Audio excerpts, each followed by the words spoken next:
Boy, you're doing a good job. Just like a...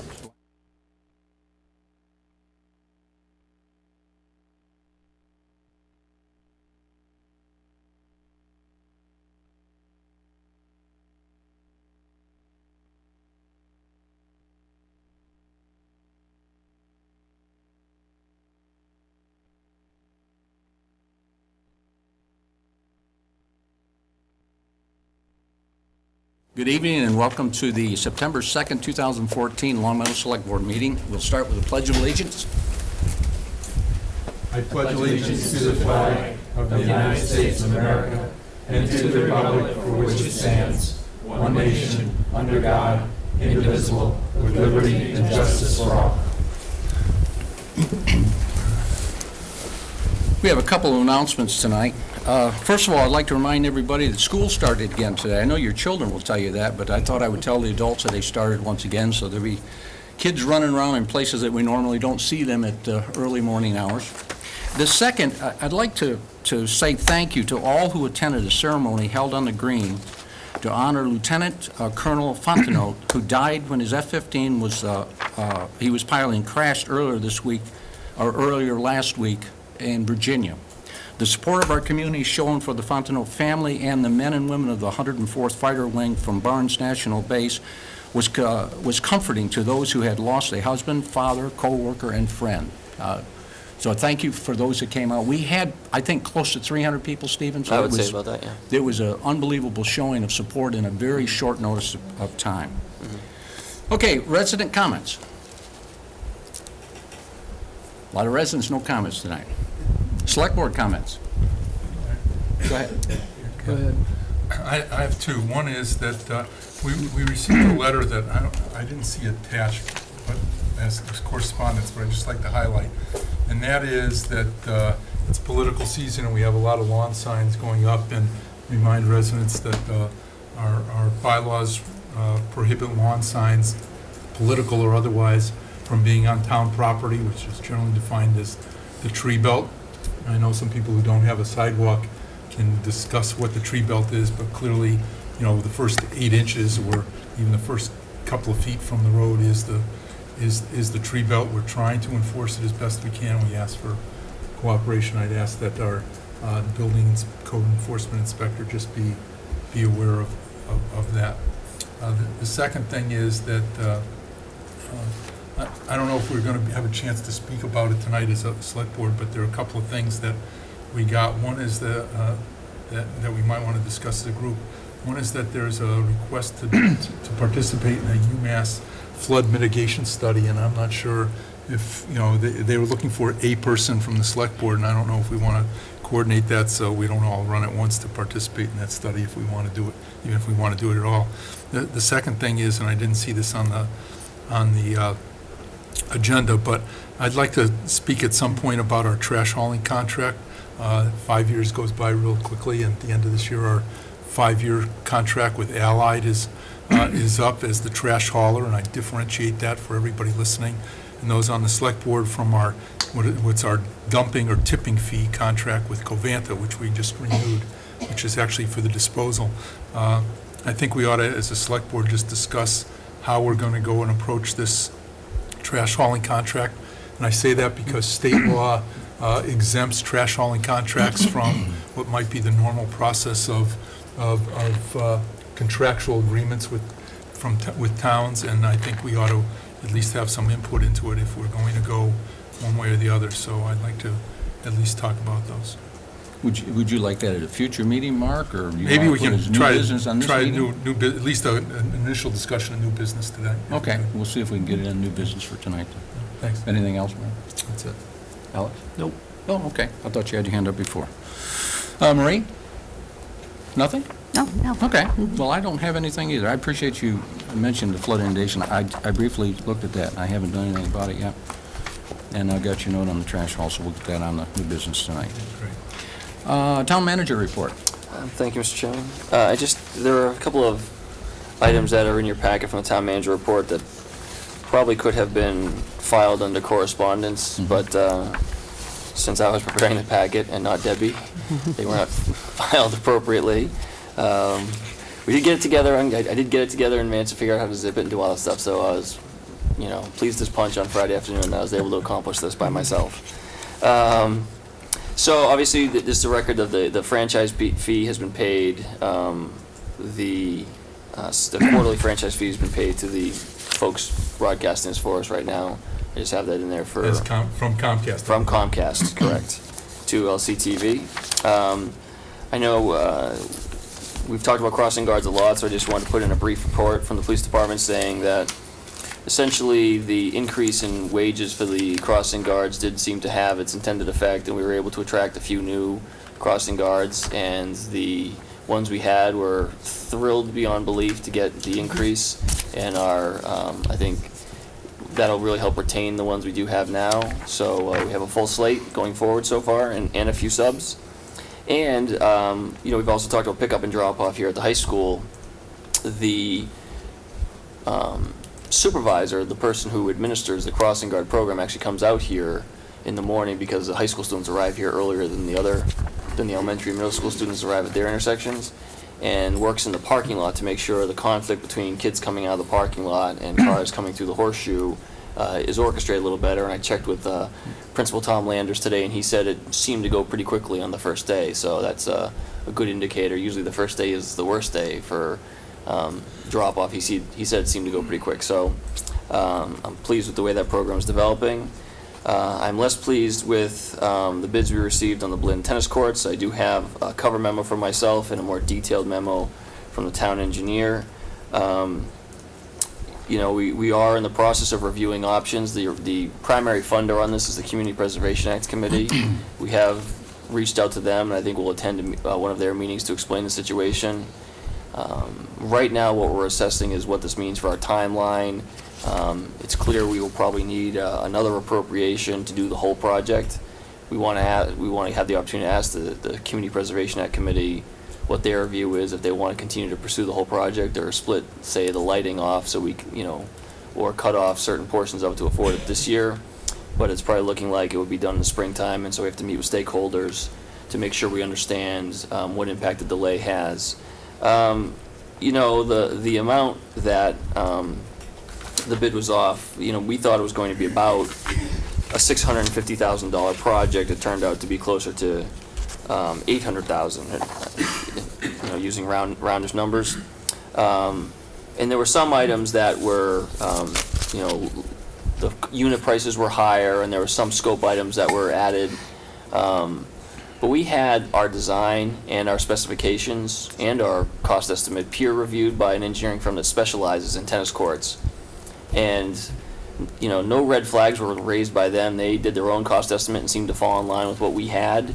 And so while I'm not surprised by anything that happens during the bidding process nowadays, I was a little, I did not expect a result like this because we had gone that extra step to work with a specialist to make sure we had this right. So it's disappointing that the timeline will be delayed because of bidding and that we have to possibly ask for another appropriation. So I will be reporting on this as it moves forward in upcoming meetings. Can I have a question, Stephen? Sure. Do you happen to know, there was 2 bids received, do you happen to know how high the second bid was? I don't, off the top of my head. I think it was more than 100,000 higher. More than 100,000 Yeah, higher? I think it was higher. And the one thing that ended up, I heard the feedback our town engineer got from some of the, there are lots of firms that build tennis courts. Mm-hmm. Only 2 bid.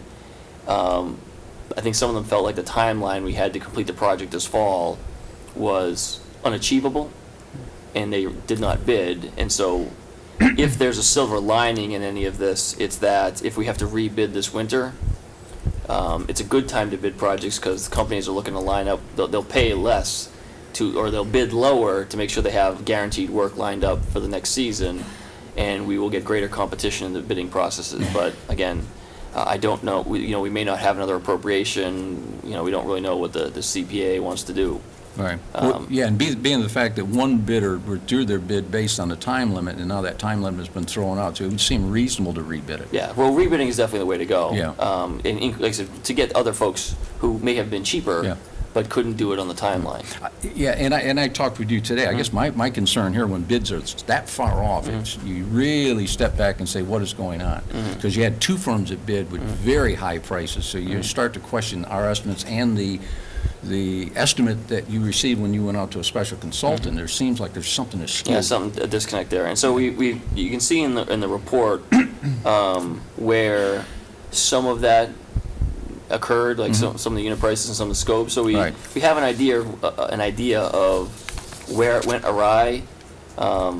Getting down into why is a secondary question, but right now we're just focused on, the town meeting has spoken, they want this project, so how do we get it back on track? So that's what we're focused on right now.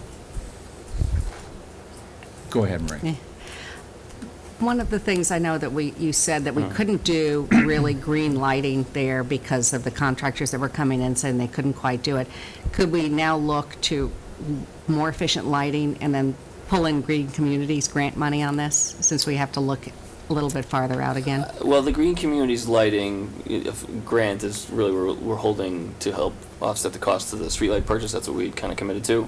It's not that the lighting, the stadium lighting that they have now will be on the order of 40% or so more efficient, according to the name of the company is Musco, and they do stadium lighting everywhere. They're like almost like a sole source for stadium lights. And the rep there talked to us about it would be 40% or more efficient than the lights that are there today. So we are going to have more energy efficient lighting.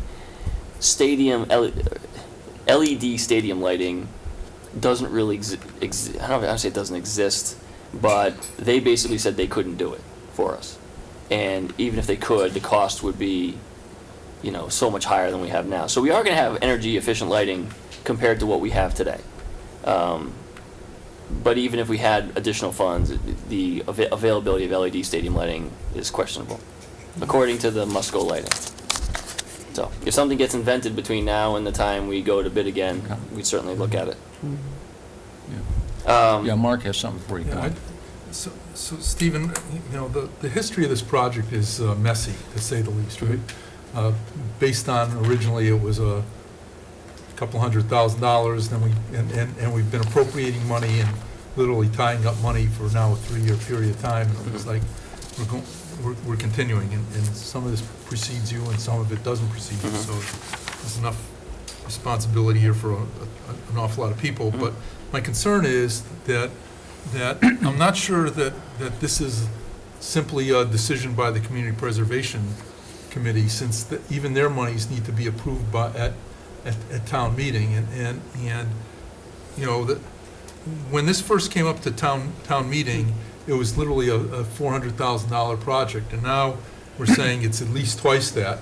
And I think the people in town ought to decide whether they want to spend close to $1 million on 12 tennis courts. And it's a lot of money to redo tennis courts from the ground up, as opposed to going back to the process that was in place 8-9 years ago, when we literally took some surface up and put down a fresh surface coat and didn't worry about digging it up, redoing the base, redoing the fencing, redoing $1 million seems an awful lot of money for tennis courts, and I think we need to take another look at it. I don't know the process at this point, but I guess I'm going to have this to say about some of our other project, is that when we miss badly on our cost estimate, and that's not intended to be derogatory, when the cost estimate just doesn't work out to what people want to do it for, I think we've got to go back and take a look at whether or not we now want to do the project at any cost or not. And this, to me, falls into the category of maybe there's it's the Converse Street repaving thing. We're not going to spend $4 million when a few $100,000 gave us a skim coat that's now lasted 3-4 years. Well, I agree with you in terms of looking at alternate methods of approaching this, and it's $830,000 for the tennis courts. I mean, it's close to $1 million, but I don't want to overstate it as well. And that's where, to me, the first step is talk to the people who are the primary funder as an independent board, and if they want to pull their funds back because they don't believe it's worth the additional $150, then that would be the next step. Then I guess town meeting would have to probably take a vote on that as well. But I agree with you. We probably are at a juncture where it's worth asking that question, like how much is what is the threshold for tolerance, for market tolerance, if you will, taxpayer tolerance of this project?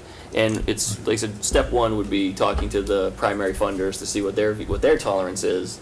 And then from there, go, obviously back to the select board. And then I think you're right, if the CPA says they want to stick with it and go for another appropriation town meeting vote, then the town would have the chance, probably this fall, to decide if they want to stick with it or not. Well, is there an additional funds from CPA to do this fall? Or are we really taking money out of Not a the free- 2000? Free cash, 2000, yeah, Well- 14 free cash, yeah. I don't know. I don't know the answer to that question. That's what I hope to find out from talking to them. I started a dialogue with Stephen on this today myself. We had a meeting this morning. And actually, this project started out as an $80,000 project. As you remember the order. Go ahead, Al. So I just had two things. One was to follow up on the discussion. So you described the CPA as the primary funder. Mhm. So I'm still a little unclear on what you're imagining the process to be. I mean, the way I imagine it, you could go talk to them. You could get a sense of whether they'd be inclined to recommend that project to us in the spring to put on as a warrant article and Or have in the town fall. meet. Or in the fall. Okay. And honestly, it would have to be the fall. It would have to be this November. All To right. keep- I don't to think keep they have project any more money. Their money isn't available to us. I don't know that they fully spend. They get money every year guaranteed. They don't always spend to their limit. All right, but the idea, though, would be that we would try to complete the project by getting more money. That's one avenue. One avenue, correct. Okay. And it sounds like the other avenue is simply to rebid it to see if we get better bids. That's another avenue. Like, I mean, you mentioned that maybe rebidding it in the winter could bring lower bids for the reasons you stated. Okay. So my second question has to do, I noticed that the bids went out at the end of August, and given that the concern was they couldn't do it in time, why didn't we send out, why didn't we make start the bidding process earlier?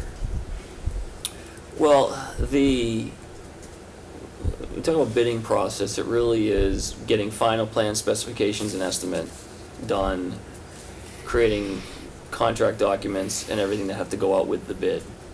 And that all has to be 100% nailed down, and a lot of times, because it's contingent on a town meeting vote, that process doesn't take place till after the town meeting vote. Because unit pricing changes during, from time to time. And, we have a fairly small engineering department, and while they're doing the plan specifications and estimate for this, they're doing it for Dwight Road, Colton Place. I mean, there's a lot of work going on after town meeting votes to get final plans done, get everything ready, and we have a one-person purchasing office that has to be responsible for bidding on this. So there is some administrative time that goes along with this.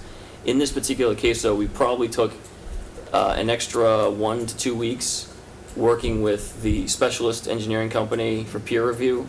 But we felt like that was, at the time, time well spent. And there were many actually great, we had a good design, but there were many tweaks to it that they recommended that we didn't consider that I think enhanced the project. I don't think added to the cost, but made it just a more efficient design. So that time lost, I think if we had gotten the sense then that if we lose that 1 to 2 weeks, then we either are going to pay an excessive premium or not have a project at all, we may have made a different choice, but people were I think the people who were involved in this had been in touch with our engineering department because they knew the project was coming, and we didn't get any feedback until the project was let that this was going to be an issue. So, I guess the way I'm kind of thinking about it, and maybe other people in town would be thinking about it, is this was approved May 9th, and, we've been, it had been approved by the CPA earlier in the year by this board. So I'm kind of looking at it as like 3.5 months went by. And I take you at your word that, you're busy. But, it would be nice to be able to, given that timing is so critical on all of these things, right? Roads, right? And just to sort of lose 3 months, you know, in the sort of prime of the year seems unfortunate in that, you know, maybe some of this administrative process could take place during the winter when not as much can actually happen. You know, and I would like to see some sort of proposal, maybe involves hiring another person, shifting duties around, so that when town meeting approves something like this, we can go right to bid. I mean, so that we're not stuck in this position where projects have to be put off and, or not done. Alex, we did do that a few years ago as part of our, you know, the engineering projects, when we have money in a pool to engineer projects so we can hit the ground running, because that's been a Right. long-standing issue, so. Yeah, Now, it may not be enough, and we may not have enough resources, but it's not for lack of the funds or commitment to try to do engineering in advance. There's just a lot of work we push out the door at that same time. And like I said, it's one engineer and really one assistant who helps with the plans. And we do have some outside help with Ty and Bond, but predominantly it's the town engineer that's responsible for getting these things done. And I'm sure you've seen specification, you know, general contractor specification books that are the size of a phone book. And then you've got sheets of plans that are, you know, 20 or 30 sheets deep. And it's just a lot of time-consuming work on AutoCAD and working. And then, of course, like I said, there's the whole procurement process that is built in timelines that are somewhat bureaucratic. And I don't want to make it sound like I'm making excuses, but there is just a certain, it's like court process. There's just, once you're in it, there's just a certain time frame that goes along with it that is somewhat fixed. I think that the engineering department does, considering the resources they have, they do a really good job getting, you know, Colton Place, Dwight Road's a huge project, Converse Street paving's a huge project, the Edgewood and Glenwood mains, I mean, all those things they all each individually have specification books this thick and a bunch of sheets, so and they have to go through each sheet and the specifications and everything no, else. I get it, but I mean, I guess what I'm getting at is, And yeah. that's, I know you, it's for the townspeople so they No, have I the understand, expectation of what but I'd takes like to place. get us to a place where we're not in this position. And if that proposal is, we need to hire somebody, or we need to have another half position, so that everything is ready to go, so we're not wasting several months of building year, so we're ready to go on it. And I'm just saying, Yeah. I mean, the way you're describing it, Yeah. I mean, so that work is done prior to town meeting. Much of it is, I guess I would prefer you not use the word wasting, because I don't think the time is wasting. They're doing work and closing out previous projects along the same time. The Laurel Street main was getting, and like I said, all these same people who are overseeing the field inspections of projects, doing traffic signal inspections, for example, or any of the kind of routine work, it's all the same human beings that have a finite amount of hours in their day. I completely agree with you. In Lancaster, our fiscal year was the calendar year, and it was never a problem because that work was done during non-construction time, where we have a fiscal year where the funds aren't even available to spend until July 1st. It makes it a challenge because you do lose, you know, prime construction season on FY15 jobs, for example, because, you know, you can't even start paying invoices, and a lot of times it takes longer than that. I'm going to raise my hand so I can speak. This is curable. I would think. It is curable, but it takes a little, and we've talked about a different approach to right. this, and it's going to require cooperation of the select board, capital planning, but it is a curable situation. This can be I remedied. guess that's all I was getting at. Is, Right, and it's going to take time because I think we're looking at cures, but we haven't turned the table yet. And there'll be more discussion on it, because this generally is our whole program. Yeah, and I guess what I'm saying is, I agree with you, we can go faster if we hired more staff. I didn't and say had- faster. I said we can eliminate the hiccups and the roadblocks. Yeah. We can make the process much smoother, because what you're saying is absolutely true, and I think everybody agrees that, there's no dispute on that. But I think we're pretty consistent. I guess I don't view this as much as a I problem. feel like you need to just quit talking about All it, right, that's fine. because we're trying to get out of the discussion. We're not going to solve it tonight anyway, Stephen. Yeah, but I don't think there's a problem. No. It's a situation. Anytime you have an escalator clause on a project, you will cost more money. I'd be interested to know how much premium we pay just because of the timeline, because that does cost us. And I very very much welcome the opportunity of seeing what the bids come in after this, so. Anyway, Stephen, anything else? Just the next report explains the bidding on all the other projects that we did. You want to go there? No, I think by and large, most of them, some came in under, came in on budget. There was one, I think, that came in over budget, some that was due to additional scope of work, but we have funding resources through sidewalk program in Chapter 90 to complete all of the work. This is not an agenda item for tonight, but there has been a request to accept, for the select board to accept private Right. streets. Right, that'll be on next agenda, right? Could be. Yeah, we'll Up get to you. this on next agenda. Okay. Yes, sir. I know we've got Yeah, we've just a got couple 5 of minutes. minutes, but I just wanted to comment a little bit for a second about the couple of the other projects, Stephen, and that's I guess it's particularly the Dwight Road drainage and road resurfacing project. It has not been the town's practice in the past to use Chapter 90 money to finish a project that's been bonded. In the past, when we bond a project, my understanding is the bonding costs are for doing the entire job, soup to nuts, including repaving it. And to some degree, I'm disappointed in that the need to now utilize Chapter 90 money as portion of repaving Dwight Road says that there's some other road we were planning to repave, we're probably not going to be able to repave. And I guess the question is, what road is that, and how do we tell those citizens that their street is a victim of paving, of the Dwight Road bidding or bid estimates coming in, or bids coming in above estimate, especially since we publicize the roads that are to be or were to be repaved with Chapter 90 money, and unless we're going to get good bids on that Chapter 90 money, we're going to fall behind. So, to me, again, it's a situation of, the project was quoted at a certain price, it came in at a higher price, and I think the people who are approving the funds ought to get a chance to say, do I really want to spend that extra money on that project, instead of saying, well, we've got this all-encompassing Chapter 90 money for all kinds of paving, we'll just move that over because we're actually going to pave this road, when in fact, we're not, it's changing, it's breaking a precedent, I guess is my biggest thing, in changing the way we're doing it. I'm not sure we would have not done the White Road, but I think we would have funded it a different way, so that we didn't short whoever was getting shorted by it, this move of the Chapter 90 funds over. Right. There's another thing that's opening this door, Mark, too, is that we're doing more business, more contracts, and we are definitely doing more business. There's more visibility in our community of preventative maintenance and reconstructive maintenance taking place. And the bidding process is, you've been in it all your life, and I have too, there's no way to predict it. You cannot predict what's going to come out of a bid price. Anything can drive the bid prices.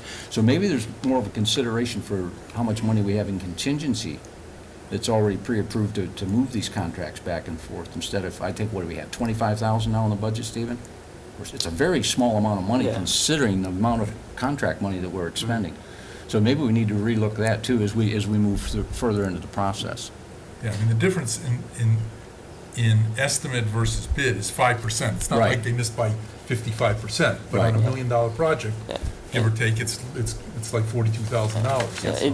And I guess I would argue to your comment that there's no one street, we weren't gonna pave one street for $42,000. And I think if, like you said, if it was a 55% deal, then you're right. I think to some extent how much the gap is directs the conversation, and Chapter 90 money's for pavement. Pavement, guardrails, bridges, things like that. Actually, not even bridges, just pavement, guardrails, and the basics. And so picking up a component, you're right, ideally you'd bond for the whole project and not have to go to Chapter 90 for a standalone project, but as Richard said, it's an estimate. And that's where I think in this case with Dwight Road, and Dwight Road was almost impassable at times last year with the potholes, Right. and so this is going to be a tremendous benefit to the region. But your point is well taken, Mark, and I guess like many things with this stuff, you have to look at it on a case-by-case basis.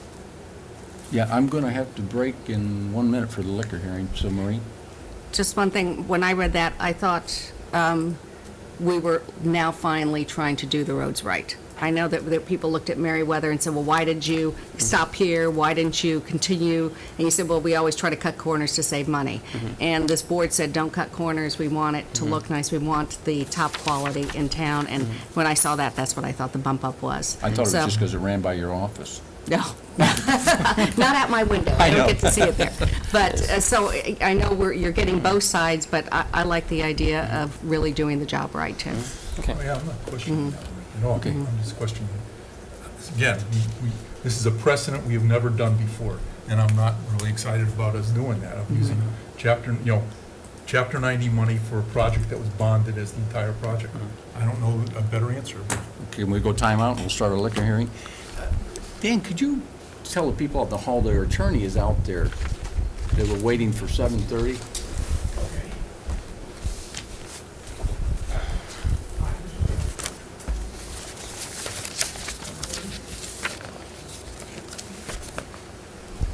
I'll explain what's going on. Should probably explain what's going on. Yeah.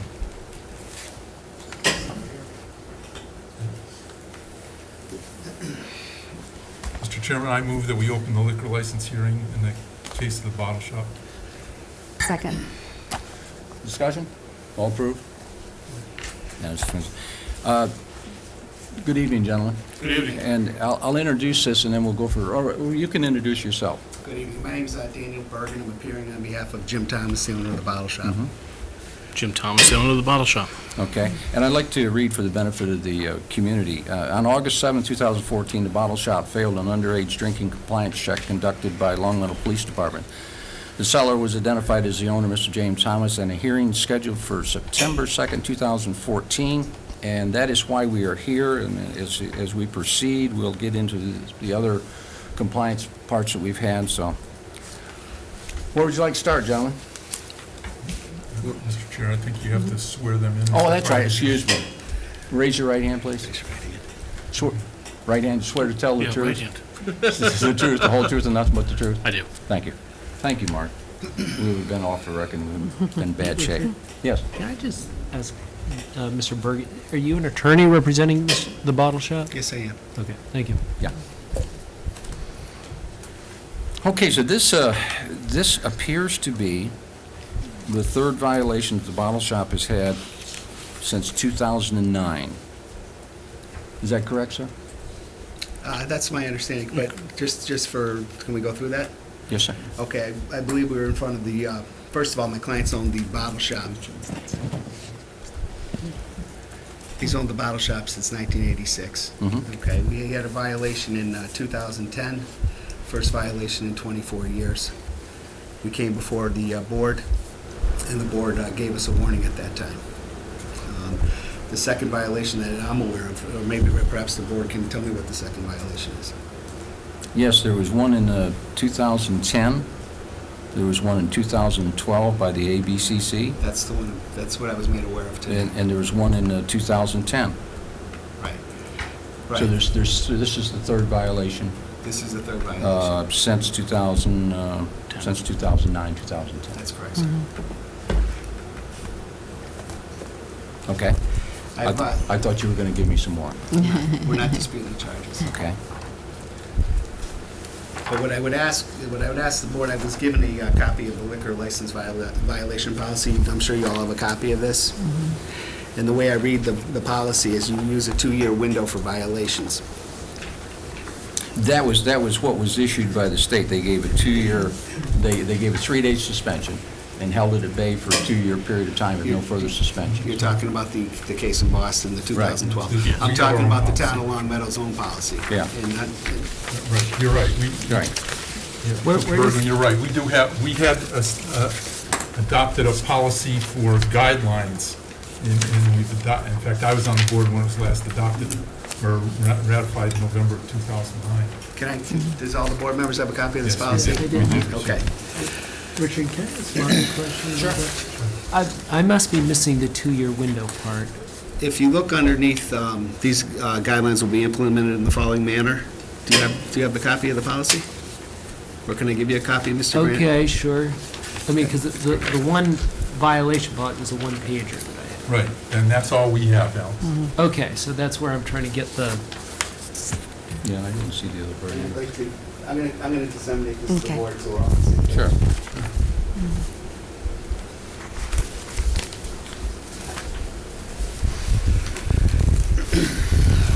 Yeah, Attorney Bergen, I just point out to you, this is March 2024, 1997. Right. There's an updated policy. Right. That was dated November 23rd, 2009. I'm aware of that as well. Okay, Yeah, and that's the document we're using, is the updated policy, not this one. I understand, but I've been given this by the town as far as the policy that's in effect right now. No, Nothing's- this is not the policy that's in effect. The policy note date that says adopted November 23rd, 2009 is the policy. I understand that.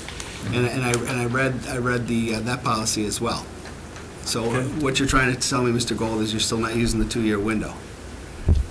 No, what I'm saying is that we're using the policy that was adopted on November 23rd, 2009. Okay. That's all I'm trying to tell you. I understand that. And we're not here looking to raise issues or anything else. We're here pretty much with our tail between our legs. But under the policy, as I read it, there's a 2-year window for violations, and that's what causes the violations to occur. So we're outside the 2-year window for the ABC violation that entered into effect on July 31st of 2012. The initial, as you indicated, the initial violation, the first one in 24 years in 2010 occurred in February of 2010. The way I read the policy is, it's absolutely in your full discretion to do what you see fit in this case, but I read the policy as you also are given the discretion to issue a warning in this matter. Mr. Thomas is a well-respected member of this community. As I've indicated, he's been in business for a number of years. He runs one of the largest liquor stores or package stores in Western Massachusetts. He takes this type of conduct, and what I'm trying to say to you is, this is not an example of what Mr. Thomas is or the type of way that he runs his business. He takes these type of violations very seriously. Everybody that goes into his store is carded. He indicates to me that night he was very busy, and in fact, due to inadvertence, which is no excuse whatsoever, this underage individual who was working at the direction of the police department was not carded, and he was able to purchase a 6-pack of beer. He is telling me he's deeply remorseful that this occurred, but I would suggest to the board a suspension of his license at the present time is not appropriate, and I think he should be given some sort of consideration under the policies for a further warning or any type of remedial conditions that the board sees fit as far as what the appropriate punishment in this case is. I know it's a concern. We give him another slap on the wrist. He walks out of here and thinks it's a joke and continues to do this. This was not an intentional act on his part. As the board is well aware, if the chief of police or the police department felt this was an intentional act, they certainly would have charged him with furnishing alcohol to a minor. So clearly, from the police's point of view, from what I've read and with the discretion they had, they realized that this was a mistake. And I asked the board, we're open to any questions from you as far as any concerns that you have. But I believe under the policy, he is eligible for a further warning from the board for this type of conduct. Chief, how often do we have liquor compliance checks? Richard, should we have him come up to the Oh. mic? We usually do them at least once a year. Okay, and the Sometimes chief less. of police has reported that we usually do a compliance check once a year for the record. Thank you. And I would point out, Mr. Foster, there's been compliance checks in the past during the time period that we're talking about, that there's been no issue whatsoever with the bottle shop complying. An underage operative was sent into the store and was carded. I would further tell the board that there's been instances, and this is great work by the Long Meadow Police Department, I don't fault them, where individuals have come out of the bottle shop, and there'll be an officer parked in the parking lot. And that individual does not appear to be 21 years of age to the officer. They will conduct a motor vehicle stop and ascertain whether or not the people are in fact 21 years of old. All those type of stops have further demonstrated that he's in compliance with the law. The bottle shop cards. And Mr. Thomas takes his responsibilities as an individual who sells alcohol very seriously. He stresses it to all his employees. They're trained.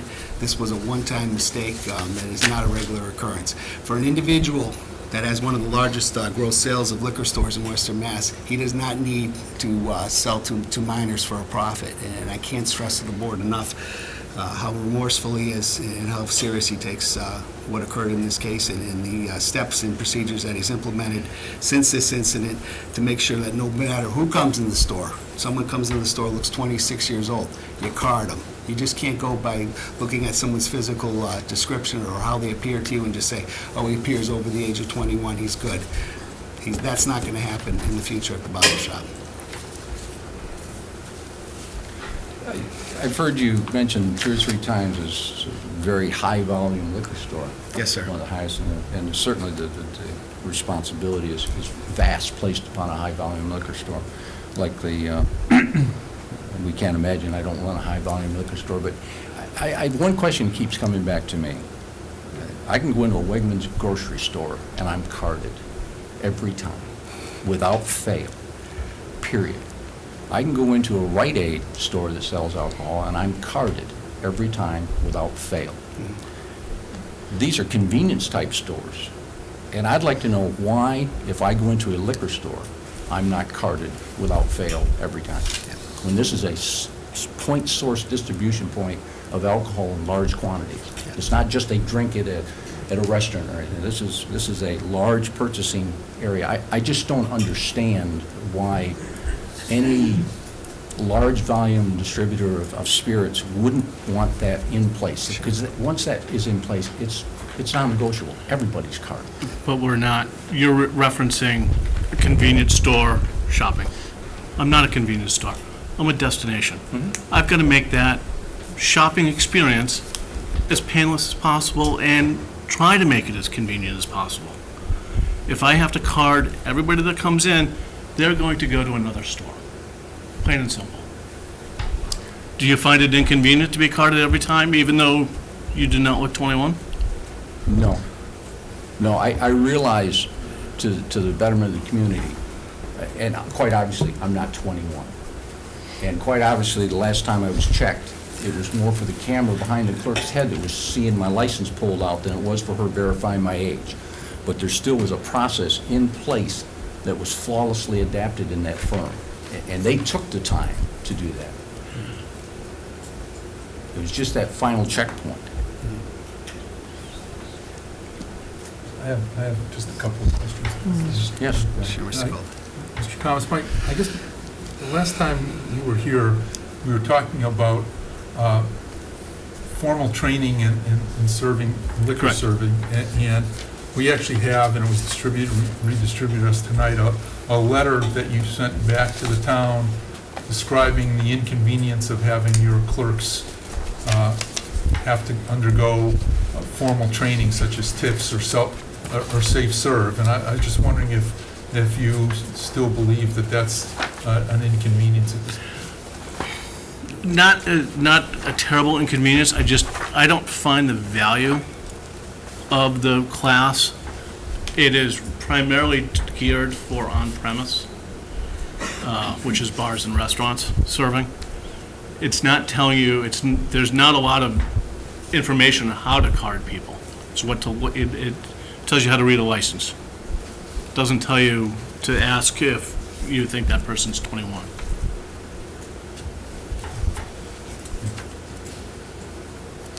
Is that all you had, Mark? All right. Tom? I mean, I guess when I was looking at these documents at first, I was somewhat sympathetic to it being a high-volume business. Yes, sir. I mean, you're being brought in here because of the time that you failed, not all the times that you got it right. I get that. Although what Mr. Thomas, you said just recently, kind of makes me think that, this is almost like you're kind of running a risk. Like, you're running a risk by not carding everyone, and so that means, mistakes are going to happen. I mean, I'm not even caught up on the whole training thing. I mean, this seems to me to be more of a question of wanting to do it, right? I Yes. mean, this isn't complicated, right? I mean, I don't think you need a big course to look at a license. You just have to do it, like Mr. Foster was saying, it every time.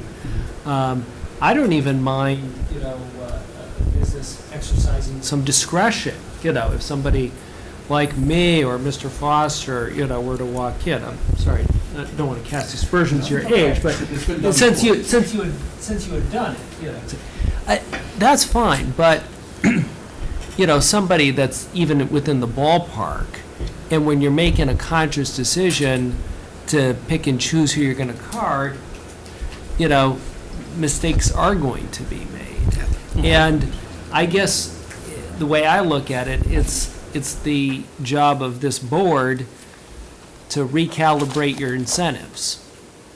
You know, and I get it, you know, if there's a long line, people gotta wait, they might go somewhere else.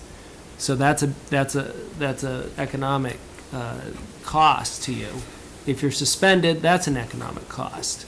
So, you know, like I said, I'm sympathetic to some of the things that you're saying, but I think, you know, the compliance needs to be emphasized more. And I guess the question for me in thinking about this is, what penalty is going to get us to that place? I understand.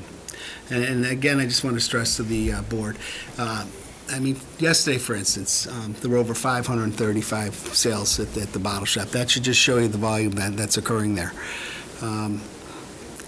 It's been over 4 years since the initial violation. It's been over 2 years since the violation with the ABC. So there's a period of 4 years, 2 years where obviously he's in compliance. As I've indicated, the Long Meadow Police have made other type of these, I don't want to call it a sting, Chief, what do you call these? What do you call these? Compliance checks, right? Compliance checks, Yeah, that's it was right, yeah. Not a sting. No, Compliance check. yes. And the bottle shop is passed. So it's not a situation where they're making these sales to individuals saying, hey, we're not going to card because we can have another six-pack of beer go out the door. It's a very busy place, but certainly the board should be given some assurances that, you know, you just can't say, well, it's an inconvenience to, maybe an inconvenience to my customers to card people. I understand exactly what you're saying, and maybe, you know, Mr. Thomas should make everybody, even as Mr. Foster said, maybe that's the way to go. Everybody that comes in, no matter how you appear, you're going to get carded. And then we won't have to deal with these type of issues. These are things that Mr. Thomas is going to have to look at and deciding to implement. But I would suggest he's here again, and he knows how serious this is. He knows the Long Meadow Police are actively involved in this. He knows the Long Meadow Police, because this, as you can see from the report, they went to every business establishment in Long Meadow, and we know that there's periodic compliance checks. And he's dedicated to making the changes occur within his place, so no one slips through the cracks as it did in this case. Yeah, Maureen? Well, I think we've established a policy. I think we should follow the policy rather than, at this point in time, look to change it. And we do have a two-year look-back period. That's If not our policy. That's not We- our That's not our policy. we don't have a two-year anymore. look-back No, we do period. Oh, we do not. Mr. Gold, No. I was given the 2-year look-back period today, and I understand what you're saying. I apologize for you being No, given no, I an understand. out-of-date document. I understand what you're saying, because it was enacted again in 2009, I understand, and that language was left out, but I mean, this, Intentionally, I was on the board, we did it intentionally because of the way we set up and we revised this actually isn't appropriate for the hearing, so, I mean, we can talk about this later. I understand. But I was on the board when we did it intentionally, and we did it, and at the same time, we reviewed we consolidated the number of steps in our process, so, I Right. mean, there's a lot of changes going on. but I don't think it's concrete and stove, I think the board. None of it is correct. It is Exactly. all, The board reserves in their right to impose any penalties that you see fit, and it's, I would suggest to you, as vindicated, Mr. Gold, that it's a policy just used for guideline. Yeah. And I still feel that it's been 2 years since it's high volume. I think that at this point in time, I would recommend a can't do warning. anything until the hearing's closed. I'm just telling you where my Okay. position is. All I'm right. not putting a motion on the floor.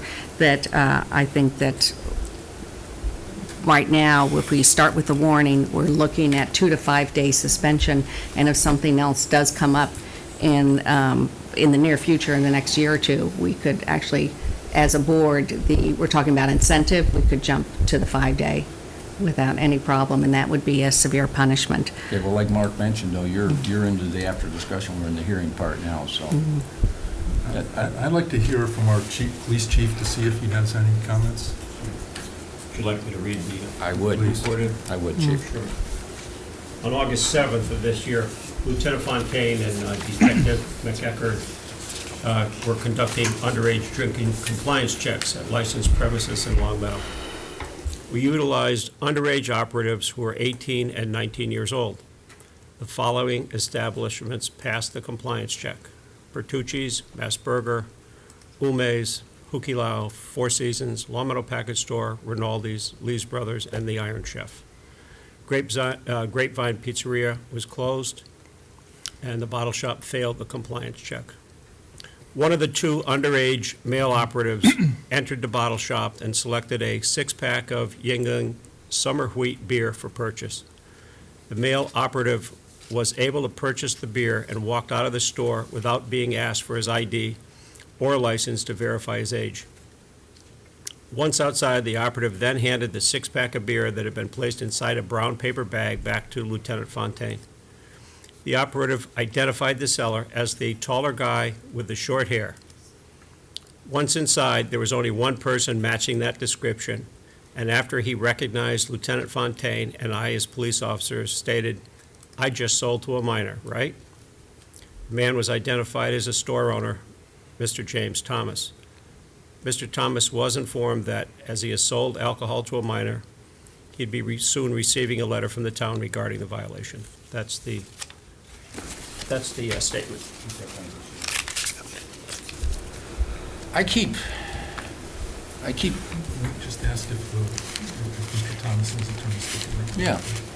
I think he's already said that he's We're conceded. stipulating it to Mr. Gold, there's no question whatsoever Okay, what thank you. occurred, I just occurred. want- okay, And thank I would just ask the board to note that Mr. Thomas was fully cooperative with the Long Meadow Police Department. I guess I fully realize that the remorse, if you want to say the word, I'm sure it's the right word, for selling to a minor. It's a serious offense. I guess what bothers me more than anything is I'm not seeing any type of cure being offered. And this is the third time. And I don't care if it's 2 years apart. To me, that limit just doesn't, it's like saying you can do it every 2 years. I don't understand the 2 year, and that's likely why we got rid of it in our policy. But where's the cure? Where's the cure to make sure that this is the last time that the bottle shop is before this board? That's the board. I will readily admit, I am probably the worst trainer. I'm the person the least on the register in the bottle shop employment. I jumped on the register to shoot a line through. My staff is much better trained. I've got a policy in place that nobody is served without being carded that looks like they're under 30. I have a sign above the register. I don't take duplicate IDs. My computer scanners will scan everybody that's carded and has a printout of the fact that they were of age. I didn't do it. I will admit it. I didn't do it. Don't you have a sign that you go into Yeah. business as well, Tim, Yeah. as well? And I've got a sign as you walk in that you will be carded if you're under 30. Most of your customers are local customers, is that correct? Most of my customers are local. And, yeah, from Connecticut area, Massachusetts area, town folks, and you likely know a Yeah. lot of them when they come through. Absolutely. I know you mentioned the fact that if you carded everybody, that it would be a delay. Would it really be a delay if your customers knew they were going to be carded and they pulled their ID out right with their credit card and gave it to you at the same time? Are we talking It's an 5-second delay? It's an inconvenience for the customer, the guy that's walking in without his wallet. Gonna do it. No other liquor stores I know of do that. No other liquor businesses that I have ever been in card everybody that walks in the door. But Jim, you need to do it. You gotta give us some Excuse me, assurances. your attorney, do you have something to offer, or you're just talking? I'm just speaking to my Okay. client. Okay, but is there a cure? I mean, I wasn't at the other hearings, but reading through all the information, I'm absolutely certain that the same statements were made to this board the time before. And I believe you were sincere, and I still believe you're very sincere, but the fact is that what keeps bothering me is that this is a main distribution point of alcohol. It's not just one beer with a hamburger. This is a child, underage child that could buy a case of beer. They could have bought 4 cases of beer. They could have bought half the store in one load, and I think that's what bothers me. And there are things that you look for when people are purchasing. Right. Guy buying a 6-pack of beer, yeah, he did slide through the cracks, absolutely. You're asking me for 100% assurances on everybody that walks through the door.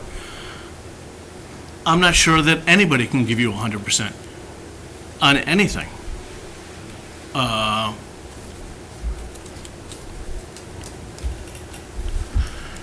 Could I ask? Yes, sir. You were just mentioning that you were the worst trained, that your staff. I'm the furthest out of it. Okay, I understand. I wasn't trying to be pejorative. I just tried to re-say what you said. Yeah, okay. You said your staff is better trained, and see, this is where I'm sort of coming back to. I made the comment before, in that I was agreeing with you. This isn't a big training issue. This isn't complicated, right? So, what lack of, how is your lack of training, how does that influence? You either look at the license or you don't, right? I didn't look at the license. I didn't think the person was, I thought the person was old enough to buy. Plain and simple. And I think, I'm sure you picked up on that, Mr. Grant. He usually doesn't run the cash register. He stays in the office, does the business. He has usually 5 or 6 employees running the cash registers. Yeah. And these 5 or 6 employees, and I want this to be clear to the board, Mr. Foster, I'm talking about the employees. The employees that he has working there, these aren't college kids. These are longtime employees. Right. I was making the point to Mr. Grant that the people running the cash that he doesn't run the cash register. He typically oversees the business operations. But the people that he has running the cash registers are employees that have been there for a long time, and they're trained, and as he indicated, there's signs outside telling everybody they're going to be carded. They take duplicate IDs. I don't take duplicate I'm IDs. sorry. Yeah. Does not take a duplicate ID. I don't take a liquor license. Right. I take state licenses. That's it. Okay. Thank you. Any other comments? Mr. Chair, I move we close the hearing. Second? Second. Discussion? All in favor? Okay, we're going to close the hearing. We're going to go into deliberations. At that point, the board will not entertain any more statements from either the attorney or the owner at the shop. Okay, open discussion? I believe that we should, at this point in time, consider a warning.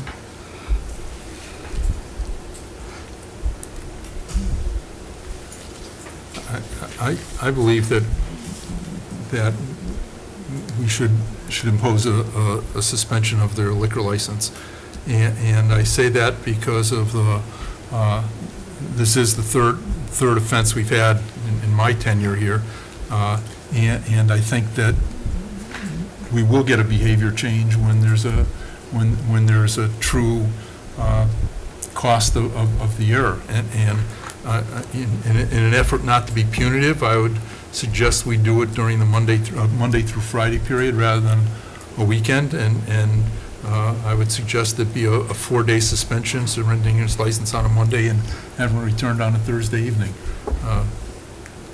I think the 22nd to the 25th works, but I think we have to get specific with dates. And so I'm not putting forth a motion because I want to hear what people are saying, but my suggestion would be a suspension from September 22nd through September 25th inclusive. Alex? Yeah, I don't really see the warning. I mean, to me, the two-year gap doesn't seem very long at all.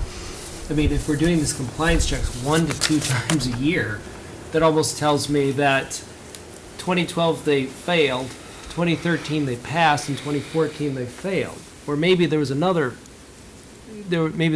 pass in there, but it almost feels like you're batting 500 at best. So, I think a warning would be would demonstrate a complete lack of seriousness. The policy that we have here, talks about not 4 days, but a little bit longer than that, actually 6 to 29. And so to go below the policy, I'm not really sure what the argument is for that. I mean, maybe it's at the lower end of the 6 to 29, but I don't really see what the mitigating factor is. I mean, and I'm particularly concerned of what you were saying, Richard, the lack of a fix. And actually, I was kind of flabbergasted when I heard that, a justification for the lack of carding. I'm not sure that we're going to see a change of behavior until we change the incentives. So I would be in favor of what the policy says, 6 to 29. Now, I am open to something outside the policy if there was a good reason for it, either upper or lower, but I'm not seeing it. Go ahead, Mary. I'm very concerned about jumping all the way to the third level, 6 to 29, when we're going back to the first one so many years ago. We're suddenly deciding to impose this policy because this board says, oh, we should have everyone ID checked. We're not doing that anywhere in town. We've never required that. If you really feel that's an important part of a violations policy, then that's something we should tell the store owners and the restaurant owners, we're expecting you to card absolutely everyone who walks inside your establishment. We have not required that up till now. I do not feel that, as our police chief said, he goes once or twice a year. There are also other multiple checks in that people are stopped in cars that are coming out of there if they seem to be young. So I don't think this is only once or twice a year that we've been following up on it. That is a heavy, heavy hit on a business to be shut down for 4 days, and all the employees that go to that business and the residents that attend it. If you were going to insist on a suspension, I would go to a 2-day license suspension. To go 6 to 29, that is extremely heavy. And if you really feel we're being a little loose on how we have our liquor license violation, this board should sit down and revamp that. And if we're going to require everyone to be card checked, then we should say that, and every business should be treated the same. When we said we didn't want different people to be treated differently, such as customers coming up and only those who looked old don't have to be carded, then we shouldn't pick and choose what businesses have to comply in certain ways. So I would say to expect a business to card everybody is not something we've ever expected in town. Let me comment real quick. There was only one member on this board that talked about carding, and that was me when I made reference to some other stores I've been in. That was not a recommendation of the board. There's a 100% cure. Mm-hmm. If it's, well, we say it's 100%. Okay, there's an error factor. Can't be 100%, but it certainly is much closer to 100 than what we're doing now. And I just offered that as an explanation because this is the third violation. There's no dispute on that. This is the third violation, and it's over a 4 or 6 year period, whatever the period of time is, but there's still, I kept asking, what is the cure? What can you offer this board to tell us there's a cure in place or there's positive action going to prevent this? And at this point, there was nothing offered to the board as far as a curative measure. And that was my concern, is we haven't got a curative measure. We issued a warning previously, and then the state issued a 3-day suspension, which they held at bay. And that has just expired within days of this offense, or I think it's just days, but 10, 15 days, so that was pretty close. And I'm bothered somewhat by the fact of what the chief of police said, that the compliance checks are once or twice a year. That's not too often, compliance checks, especially on a distribution point of alcohol. I mean, if I was setting the rules, I would have distribution of alcohol places likely checked every month because of the severity of the product delivery there and the amount of product can be delivered. We have to show compassion for our children and whoever, because we don't want any of our kids having illegal alcohol or being able to purchase alcohol illegally. I mean, the consequences of the failure of this are catastrophic, Marie, as you well know. So anyway, there's not a board selection on this this, that was my question only, Oh, asking no, why we don't Alex had card. picked up on it. Oh, did he? Yeah, Okay, so that's why I was referring to it. Go ahead. Yeah, Marie, just a comment on, just a quick comment. I agree with you. We can't direct methods of compliance at our licensees. But in the past, we've come back and said, we believe that training in the safe distribution or illegal distribution of liquor increases the probability and likelihood of compliance. And although we have never required it, we have strongly urged our licensees within Longmeadow to get such training. To my knowledge, Mr. Thomas is one of the few, if not the only, establishment who has said that it was an inconvenience and refused to do that. To some degree, that enters into my thinking of saying that, we held out a potential process by which we might be able to make this happen a little bit better.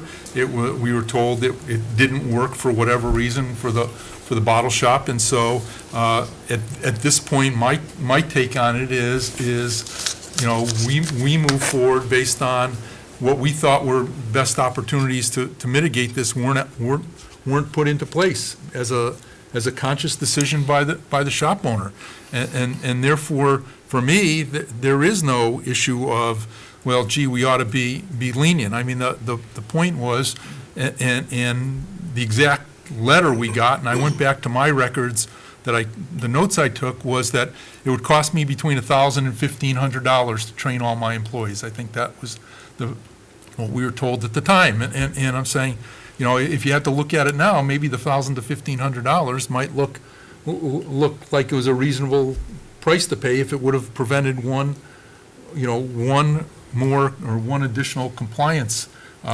violation. And so we can't tell people to do 100% carding, and we can't insist on people doing tips or safe serve testing, but we can tell people that if they're not taking whatever steps they can possibly take to mitigate this, that they will be treated near the higher end of our guidelines instead of near the lower end of our guidelines. Go ahead, I Al. just wanted to make a couple of points that might be relevant. I mean, we had a liquor license hearing relating to, I believe, Ume. I mean, is that the name of it? Yeah, Ume Restaurant. I think they had 2 violations. And one of the mitigating factors for me at that time was that you had an employee. Either the employee, so, sometimes it's sometimes in these liquor license cases, it's that employee has a problem, or you have a younger person, not as well trained. I think maybe in the Ume case, the person was let go. So you kind of had this notion that the problem was solved. I think there was a multi-day suspension for Ume. To me, this seems more, the fact that the owner actually did it personally is an aggravating factor, not a mitigating factor. So I think those 2 data points are important. One, what we've done recently with 2 violations, and 2, who was doing the selling. So at this point, I would make a motion to impose a 7-day license suspension starting in 1 week. Second? I'll second. Discussion? I just want to clarify, when you say starting in 1 week, Like a week from today. I think we have to have a date. Okay, well, that's September 9th. But, yeah, today's the 2nd. I'd like to address your motion. I think corrective action is required. I support that 100%. We've already gave a warning, and this is the 2nd time up to this board, 3rd time for an offense. We have changed the regulations or our policy to where there is no 2-year limitations, statute of limitations. There is no statute of limitations on it. And this was put in 2009. It was adapted shortly after their first violation. I am somewhat reluctant to support a 7-day suspension. Because it went from a warning, I'm caught in between, it went from a warning to 7 days. Now, I know the regulations here state 6 to 29, but I do understand the financial burden and that this places on a business owner. $150,000 loss of revenue, 4-week suspension. If you want to send a message, I mean, that's pretty substantial. Right. And so I understand the hit on that, and I also regret that we're shy one member of the board tonight. We've only got a 4-member board. So I put it out. I'm going to vote on this issue, but I would certainly like a reconsideration of the amount of days. I think we can send a very strong message, because I think everybody realizes that, you're right, we issued, I think it was a 2-day suspension. No, I think it was more. Was it 2 or 3? I think I it was thought like. it was 5. Was it I think it was 5 days? five. 5 days liquor? Mr. Gold suggested. No, this is No, a no, previous no. case. Okay, so there was a 5-day suspension, and that was to... That was, No, we can't allow you to speak, Emily. Can That did not shut down the business for 5 days. That strictly revoked their ability to serve a drink with a meal for 5 days. So there's quite a bit of difference here on the impacts of those two. And those 2 violations were like less than 90 days apart. Right, less than 90. It was boom, boom, and we have not had anything since that point. So I'm just concerned, about the impact of that much from a warning to 7 days. That's Richard, all. if I can enter, what duration would you support then? And I'm just trying to get a consensus and a sense of, I'm trying to stay in a position where I'm not putting an amendment on the floor in my No, recommendations, but- Mark.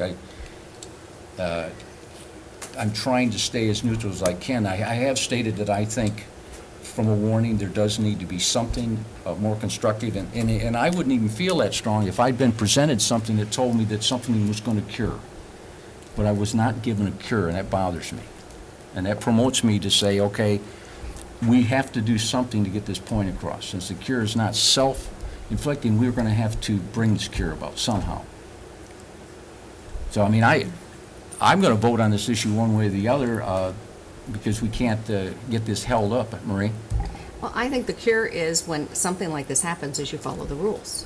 And the rules are, you follow what's behind the sign, that you've got to card people, and if they feel that a lot of these people walking in look to be over 30, and they really are under, maybe you got to say over 40 or 50. But that is, they've got to follow the rules. And so to say we need to cure it with new rules, I don't see that. So I would support a 2-day suspension. I think that is very hard on a business, because you're talking about the whole business shutting down. We're talking about employees, everything stopped going. It's not like a restaurant. And I think that is a very strong message that goes across, because this is over a long period of time, and I think going straight to a suspension is a strong message, and it will be a true financial penalty. I don't agree with 7 that includes a weekend. That is very hard on everyone. So Okay. that's where I stand with it. Okay, let me add one thing, too. This actually is the third incident. So, I mean, if we were to go by our guidelines, it would be 6 to 29-day suspension. That is the third offense. Well, it depends on what you call the third offense. The second one wasn't the police chief. Did you do all 3, or was the Right, there third was the has been state? 3 separate offenses. But the third was done by the state. Right, but it still is, and our regulations clearly state that they're cumulative here. We use those. it so they says occur. both local violations and violations identified by the ABCC will be as follows. So, I mean, we took that into account. He also reserved the right to impose penalties that you see fit. Absolutely. So it's just a policy. Yes. Absolutely. So we've got a motion on the table for 7-day suspension, and we're in discussion. When will the suspension end? I only have it starting from September 9th. To the following Tuesday. The following Tuesday. Is there a time like 11 a.m. to 11 a.m. or something like that? I don't know, do we need to get that specific? It's generally business days, so if he normally opens at 9, it's 9 AM to, Starting at 9 AM and ending at 5 PM on that following Tuesday, no, the following Monday. the following Monday, got it. Okay, so he gets it back on Tuesday morning. Are you offering that as an amendment to the motion? Oh, I thought I'd have to see if this one failed or not. Yeah, we just, Why don't we just Okay, see we- if the first one goes, and then I can file a motion? Or I amend the time to go from, instead of 7 days? Right, is that your motion, 7 days? Yes. 7 days, okay, I'll amend it to 3. Can I propose something? Board, No, sir. the discussion's done. No, sir. We'll make it a concession as far as. No discussions with the board members now. I understand. I don't know if anyone's going to second the 3. Well, I'll second for discussion. I mean, let's get it out for discussion. Mr. Foster, you know we have a right to take an appeal on this, and I'm offering a concession to perhaps put an end to this tonight. So we can put an end to this. Okay, speak. Mr. Thomas will accept a 2-day suspension, and I think that's more than appropriate. I don't want to come back here, burden the town, get lawyers involved, taking an appeal to the ABC on this.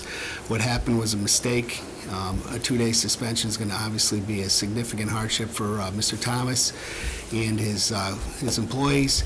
I think the board sends a message to the town of Long Meadow that you're going to treat these violations as very serious, and you're not going to tolerate it. And if you want to get someone's attention, perhaps the warning wasn't enough. But I'll tell you this, a 2-day suspension is going to pound the message home to Mr. Thomas. And I would suggest to the board that's the appropriate sanction at this point, and we're willing to accept that. there's a motion, amendment on the floor. Yeah, there's an amendment on the floor. Why don't you table your amendment? Okay. You want to table your amendment, Tom? We've got to procedurally get to something because, There's a motion on the floor. I Let's just vote understand, on but the they can, motion. they can withdraw the motion. Because we've had a presentation to the board, and we need to have a discussion on that too, Mark. I don't think so. Personally, I don't think so. I think there's a motion on the Okay, floor. okay. That's my personal opinion. If that's the way the board feels, we'll Well, proceed. that's the way I feel. I don't know if that's the way the board I feels. think we can just vote on these, we can vote on the amendment, we can vote on the motion, right? Right. Okay? I mean, I guess, could I? say Sure. something? I mean, I didn't come up with this policy. Right. But the policy's important because it's out, it's meant as a deterrent.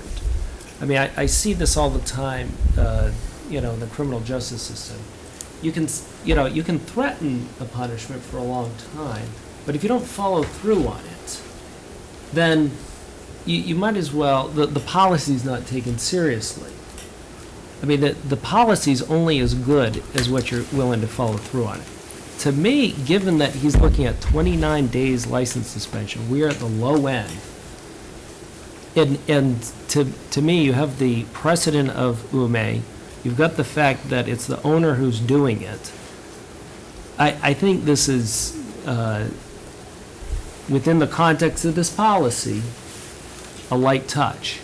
Now, if, on the other hand, we think this policy ought to be changed, because if we're never going to follow the policy, then we should change the policy. Because then, but it hasn't been changed. I don't think it actually should be changed. I think if we have a 7-day policy, I think that'll make sure the bottle shop's not here anymore. I think he's going to figure out that, doing all the license checks is going to, be cheaper than coming back before this board. And, in terms of the appeal, I fail to see how this is particularly draconian, especially in the context of a 5-year-old policy, where we're at the low end of it. It is, because you got a warning and then a suspended sentence from the ABC, and now you're talking about a week-long suspension. It is kind of stiff and draconian, in my opinion. Well, For somebody else to decide then. Yeah, and I think, there is a discussion whether this is a good violations policy. I think we need to take it at another point in time. None of our policies, I think, they all should be reviewed. And this is one. To give a 2-day suspension to a restaurant that they can't serve wine anymore, a 2-day suspension to a business means they cannot do business anymore, I don't think they both belong in the same policy. I think that a 2 or 3-day suspension is a very, very strong message. Dollar number on that business, the effect on that business is much stronger than Ume, and Ume was able to still serve food. They were still open and moving. So I don't think we should say, just because we have the policy, we have to follow it. I strongly believe that a lower amount, 2 or 3 day, is a very strong message to this business, and I think that at this point in time, we should go ahead with the vote and move it. I don't know. Okay, and your motion was 3 days, Yeah. or your amendment, to Can the I just say motion. one other thing? That we're worried about the impact on the business, and I think your point is a good one. The impact on the business exactly correlates to how serious the violation is. So it's not as great an impact on Ume? Well, the impact of the violation isn't as great. So the fact that it's hurting his business means that's how serious the violation is, because of the volume. So I would stay with 7 days. Okay, and I think the board should always rule in the effect of what brings about corrective action. I think that's what rules my mind usually, is what would bring about corrective action, and I don't have that answer myself, and I've not been given that answer tonight. So why don't we go ahead, Marie, you had an amendment to the motion for 3 days. All in favor? All opposed? Okay. The amendment failed. We are back to the original motion, which was 7 days. Any more discussion? All in favor? All opposed? Take appeal. It's ridiculous. Stands at 7 days. Can I, administratively, you can either go to the police station or town hall, select board's office, and surrender the license on the morning of Tuesday, September 9th. Who should I serve for an appeal? Town council? ABC. Myself or town council. Okay, thank you. I appreciate the board's consideration of this matter. You're very fair, and I appreciate your insight, and I think it served a purpose. We'll see where it goes from here, but thank you so much.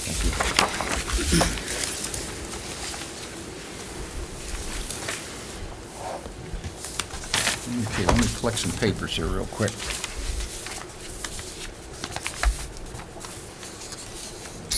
Okay, we have, why don't we leave the old business and get on to the, our interviews. Wait, could Yeah. we do, okay.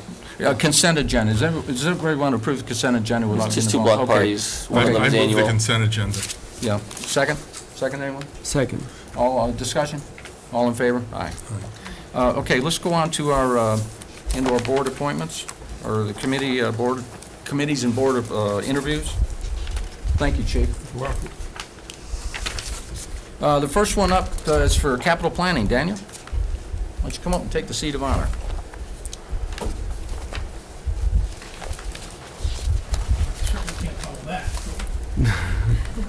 That seat's pretty hot, I bet. My name is Dan Healy. First of all, lady and gentlemen, my name is Dan Healy. I reside at Academy Drive in Long Meadow, and I'm applying for the position of the Capital Planning Committee. I've recently spent 3 years on the Finance Committee. My term ended June 30th, and for the last 2 years on that committee, I was the liaison for the Capital Planning Committee, and I know Dr. Metz very well. You're still going to do it. Yeah, I'm still going to do it, Well, to be honest with you, and these are kind of off-the-cuff remarks, listening to what went on here about the tennis courts and the cost structure there, that's something that I really want to talk to the committee about, if I'm appointed to that committee, about trying to get some firm numbers when we take it to the town meeting and put it on the warrant, and not have some numbers that are loose. I'm a little surprised at the Preservation Committee's coming in with the numbers on the tennis court and not having some more firmer numbers, but that's another discussion, right. I spoke to Dr. Metz prior to submitting my application to the Capital Planning Committee, and he was very responsive to my joining his committee. My background: prior to my retirement 3 years ago, I was the chief financial officer for a large food service company. As part of my duties, I was responsible for vetting all capital requests each year with the department heads, which included infrastructure surrounding our facility. These capital requests ranged from $2 to $4 million per year. Purchase decisions were based upon new equipment, cost savings and increased productivity of the new equipment on the table, replacement cost of older equipment versus ongoing maintenance and downtime. I would believe in Long Meadow, a third decision would be the quality of life decisions such as the pool and the tennis courts. The first two decisions are based upon cost factors and pretty easily attainable. The quality of life criteria is more difficult to ascertain, but certainly should not take a back seat to the first two. As a capital planning committee member, I would hope we can bring fully vetted capital requests to the select board with complete, near complete, and accurate information. Any questions for Dan? When is the term he's applying for would expire? Term expires, which term are you going for, the one in It's for us to 16 or decide. 15? Well, Yeah. there's two terms. And there's two people applying. Yeah, but did you put in for one specific? No, I did not. Okay, so you can't have that information. He's just applying. Okay. I wasn't sure.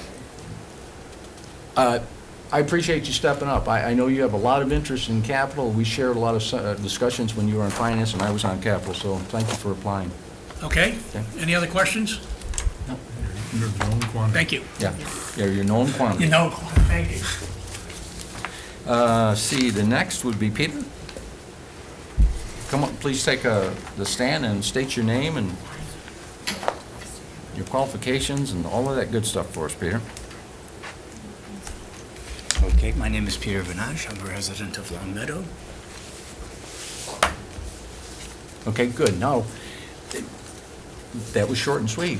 That was sort of like when I interviewed for the committee. I remember the chairman was Bobby Barquette, and I made a real quick thing, and he looked at me and said, "Is that all?" And I said, "What else do you need?" Go ahead and tell us something about yourself. I've read your application, by the way. It sounds like your qualifications are what is needed on capital planning, but for the benefit of the public that has not seen this application, could you tell us a little bit about yourself, sir? Well, I have over 14 years of experience in generating capital equipment proposals in the paper industry, as well as the wastewater industry. And that includes everything with capital equipment proposals for industrial and municipal applications, working for a couple of large companies. And that would include the proposals, the generation, the cost estimates, going out to vendors, reviewing quotes, specifications, generating specifications, and the complete system designs as well. And I'm hoping to bring all of that, as well as my drive and my interest to bear to help Stephen Metz and the community that I live in. Okay, thank you. Any questions? Sure. Yeah, Thank you for applying, Peter. I don't know how early you got here this evening, but we were talking about situations where, despite our best efforts at estimating, a project came in and, beyond where people estimated it to be. Do you have any thoughts about how you, not necessarily prevent it, because some of that's not, but how you respond to something like that, especially if it was a capital project that the capital planning committee recommended? How might you respond to that? Well, I picked up on exactly what Stephen Crane had said, that there were scope changes between the time the first specification was written and then he actually went out for the quotes. So I'm not sure if those scope changes were generated by the town or the scope change were required or put in by the vendors that were just including that in the quote as fluff. That wasn't clear to me, the way he was answering that question. But that seemed to be that the scope change, in my opinion, would be what accounted for jumping from $600,000 to $800,000. And we would need to identify what specifics were there with regards to scope change and who authorized that. Thank you. Any other We're questions? not looking for, Well, they're in there. yeah, right. Any other questions? He didn't get He to see doesn't have this. the report. Right, I appreciate I was the just an observer and I, Right. yeah, Any- and any I other hope that questions? answers your question. For Peter? Yes, Marie.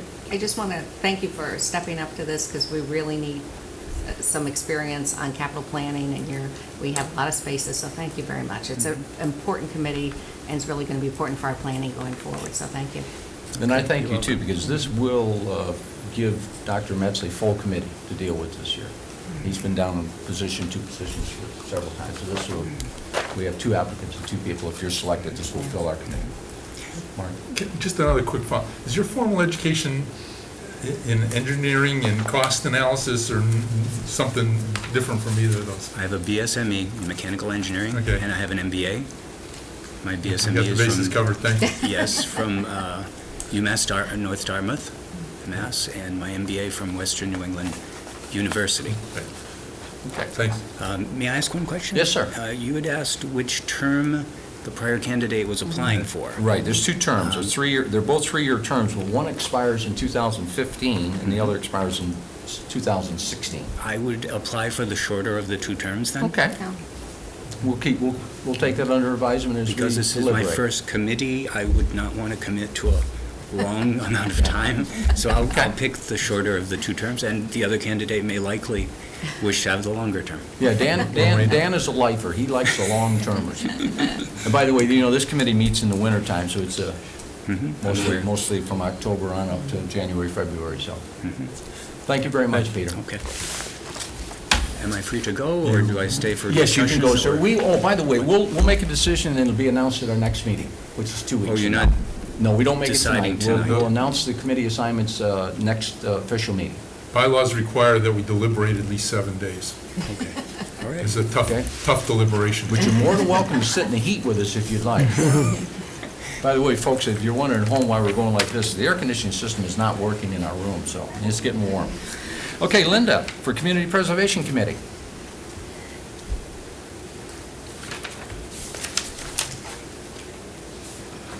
Do you need a name and address for record? Okay, She's got it. okay, got it all.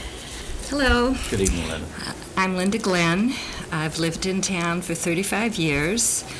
I was a transferee from the Midwest. I'm interested in this committee partially, or probably mostly, due to my professional background. I was a realtor for 23, 24 years, worked in Longmeadow offices. Particularly liked working with out-of-town buyers, and a big part of that is showing them communities and the amenities that communities have, the quality of life a community offers.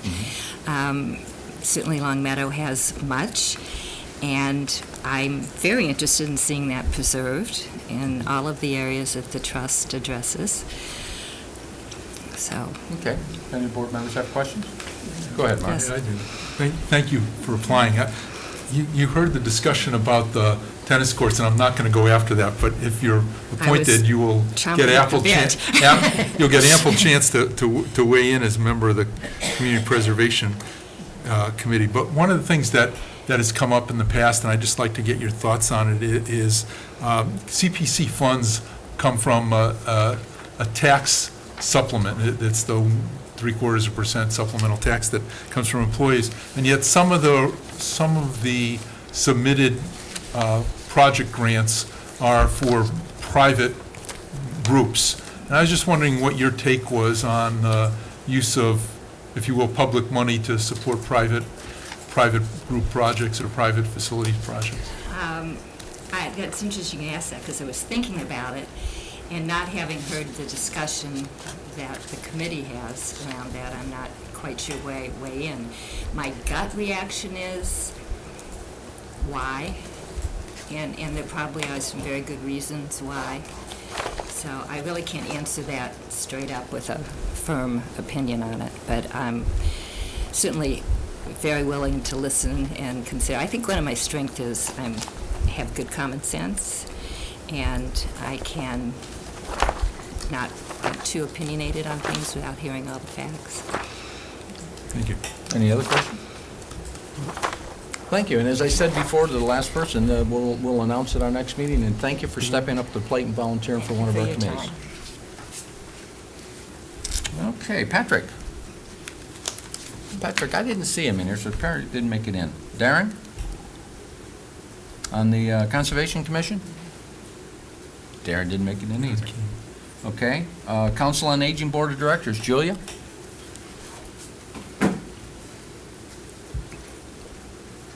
You've likely aged a little bit just in the discussions tonight, as long as they've been having. We all have. Well, I am of age. Julia Moulton, I'm a resident of Long Meadow. I've been a resident for 37 years. I've loved living in Long Meadow, and now that I'm retired and have a little bit more time, I'm looking to give back. I'm currently sitting on Steve's task force looking at what we need to do for the senior center. But even more than that, I mean, we've got a good senior population. They've, given and given and given for many years, and we need to look at what their needs are and assess them. Questions by board members? Marie, do you have? No, I just want to Okay. thank you. Your interest is already there, you're volunteering, and, which is great, and having you join the Council of Aging, I think is a perfect fit, so thank you. Yeah, I have a question if I could. Mhm. Again, I want to thank you also for stepping forward to Thank apply. We are, as they say, between directors at the Council on Aging, and I was wondering if you had any thoughts on what the role of the COA board ought to be in identifying or setting parameters for, or something else having to do with the next director of Council on Aging. I haven't seen a job description for that position, and I'm not altogether sure that there is one. And I think that the role of the board is that they need to look at that and be part of developing the descriptions of the position, yes. Okay, thank you. There wasn't, it wasn't a yes or no, right or wrong answer. I was just listening, wanted to hear you. Any other questions? Well, as we've said before, we will be announcing at our next meeting, and thank you for stepping up to the plate. Thank you. Fanny? Fanny? Fanny?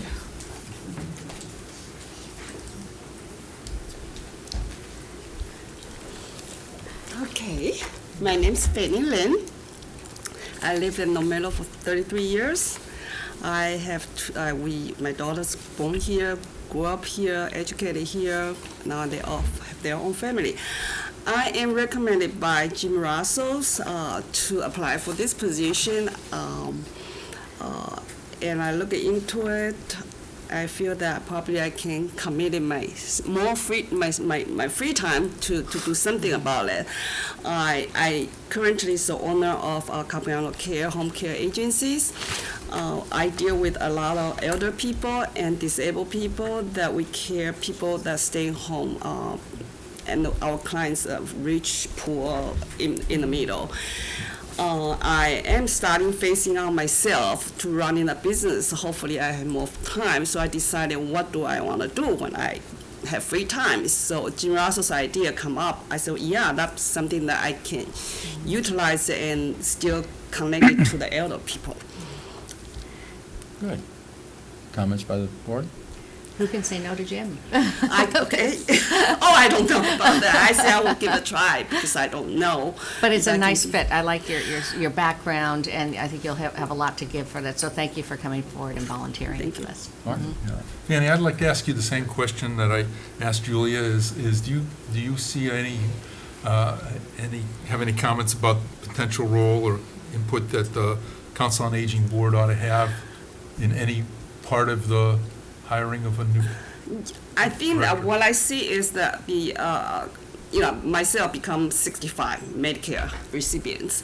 So I knew that I feel that a lot of healthcare change, a lot of benefit and taking care changes, a lot of regulation impose the caregiver to the especially people staying home. I feel that a lot of education, a lot of information was missed out in both sides, caregivers' right and benefit and clients' rights, especially elders and disabled. They need most. They are more needed to get. I feel that I can be participant or contribute some of my knowledge and my work experience to help people in the community. Thank you. Any other questions? Thank you for applying. I also noticed that you put in for capital planning and the finance committee for alternate positions, so you are very willing to serve. Yes, I think Marco knows me that I was a business analyst for Monsanto, Exit Monsanto Oh, in okay. for 15 months. Part of the gang. She kept me honest. It's part of the gang then, huh? Yeah, and Okay. The accountant kept doing me the honest. planning and all The kinds of Monsanto stuff, and Underground. MBA in taxation and accounting. Okay, well, thank you very much for putting in. As we said to everyone else, with 2 weeks, we'll announce That's the fine. appointments. Thank you. Thank you. Have a nice evening. Bye. Historic Commission. Margaret?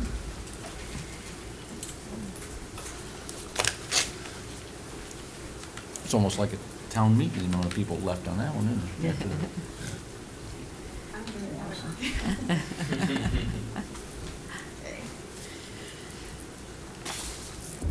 My name is Margaret Cohn, and I've been a resident of Long Meadow for about 17 years. This is all brand new to me. I've never applied for anything like this before. I've been teaching for over 20 years in various capacities, and I'm making a change in my career path, and so now I have a little extra time, and whenever I've had time, I've always pursued history in some fashion, reading, visiting, checking up on things. So I'd like to make it a little more meaningful and not just me-centered, give back to the town. I have a regular resume. I didn't send it in with my application. I don't know how many details you want We can take it about for the me. record. Well, you've got a fair amount on here, too, because it's, but you can give it to us, and we'll put it in the official record. Okay. Yeah. I don't know, how many copies? Oh, you just want? one. Just one, I'll put it in the official record. Okay, thank you. Unless, would you like a copy? Yes, I miss, wouldn't go mind- ahead, I go ahead wouldn't and mind give us a looking 6 at it. copy. I'm sorry, I'm speaking for the board, and I shouldn't. Here you go, Alan. Yeah, the trees are already dead, Richard. Yeah, the Hold trees it are already down. Yeah. Thank you, miss.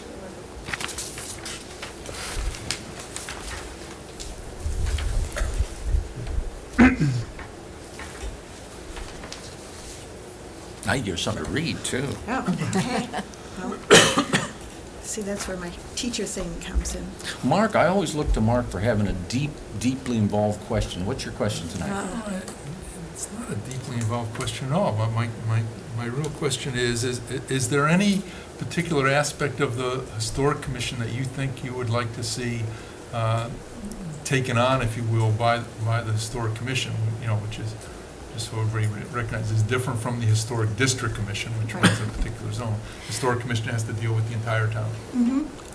Part of the mission of the Historic Commission is education, which has also been my job description for the last few years.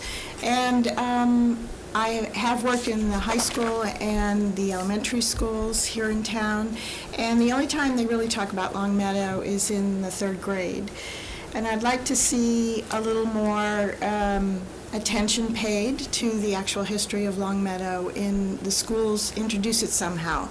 Off the top of my head, I'm thinking maybe an elective course in the high school on the history of Long Meadow, beyond the colonial times, because that's as far as they take it in 3rd grade. And other things have happened since then, and important things and interesting things, and I just think it's another way to advertise what the commission is doing and to get it into the town consciousness.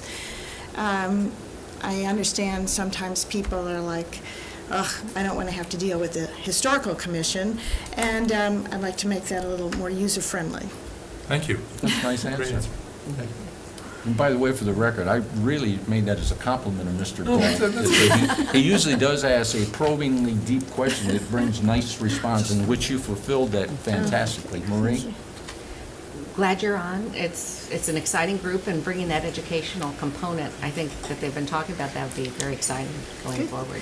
Good. So thank you. Yeah, I'll echo that. That's a neat idea. That, and it's needed. You're right. Oh, yes. It's a real nice need. Alex? Nope. Okay, as we said to everyone, thank you very much for stepping up to the plate, and we will announce in 2 weeks. Thank you. Thank you. I challenge her to come up with something more interesting to a third grader than Johnny Appleseed. That's true. Well, that is a My challenge. kids were in third grade last year, and that was fascinating stuff. Yeah, fascinating stuff. Okay, Barbara. Barbara says, I want to get home to where there's air conditioning. No, we're cheap, we don't turn it on. So I'm Barbara Fitzgerald, and I've been a resident in Long Meadow for 25 years. I'm also the Adult Services Director at the Storrs Library, and in that role, I've had a number of meetings with the Historic Commission members over the years to discuss digitization projects mostly. The libraries received Community Preservation Act funds to get the William Stevens diary transcripts online, which they're available through our website. We also are just about done with getting the early annual reports done from 1855 to 1980 maybe, and that was a Community Preservation Act grant too.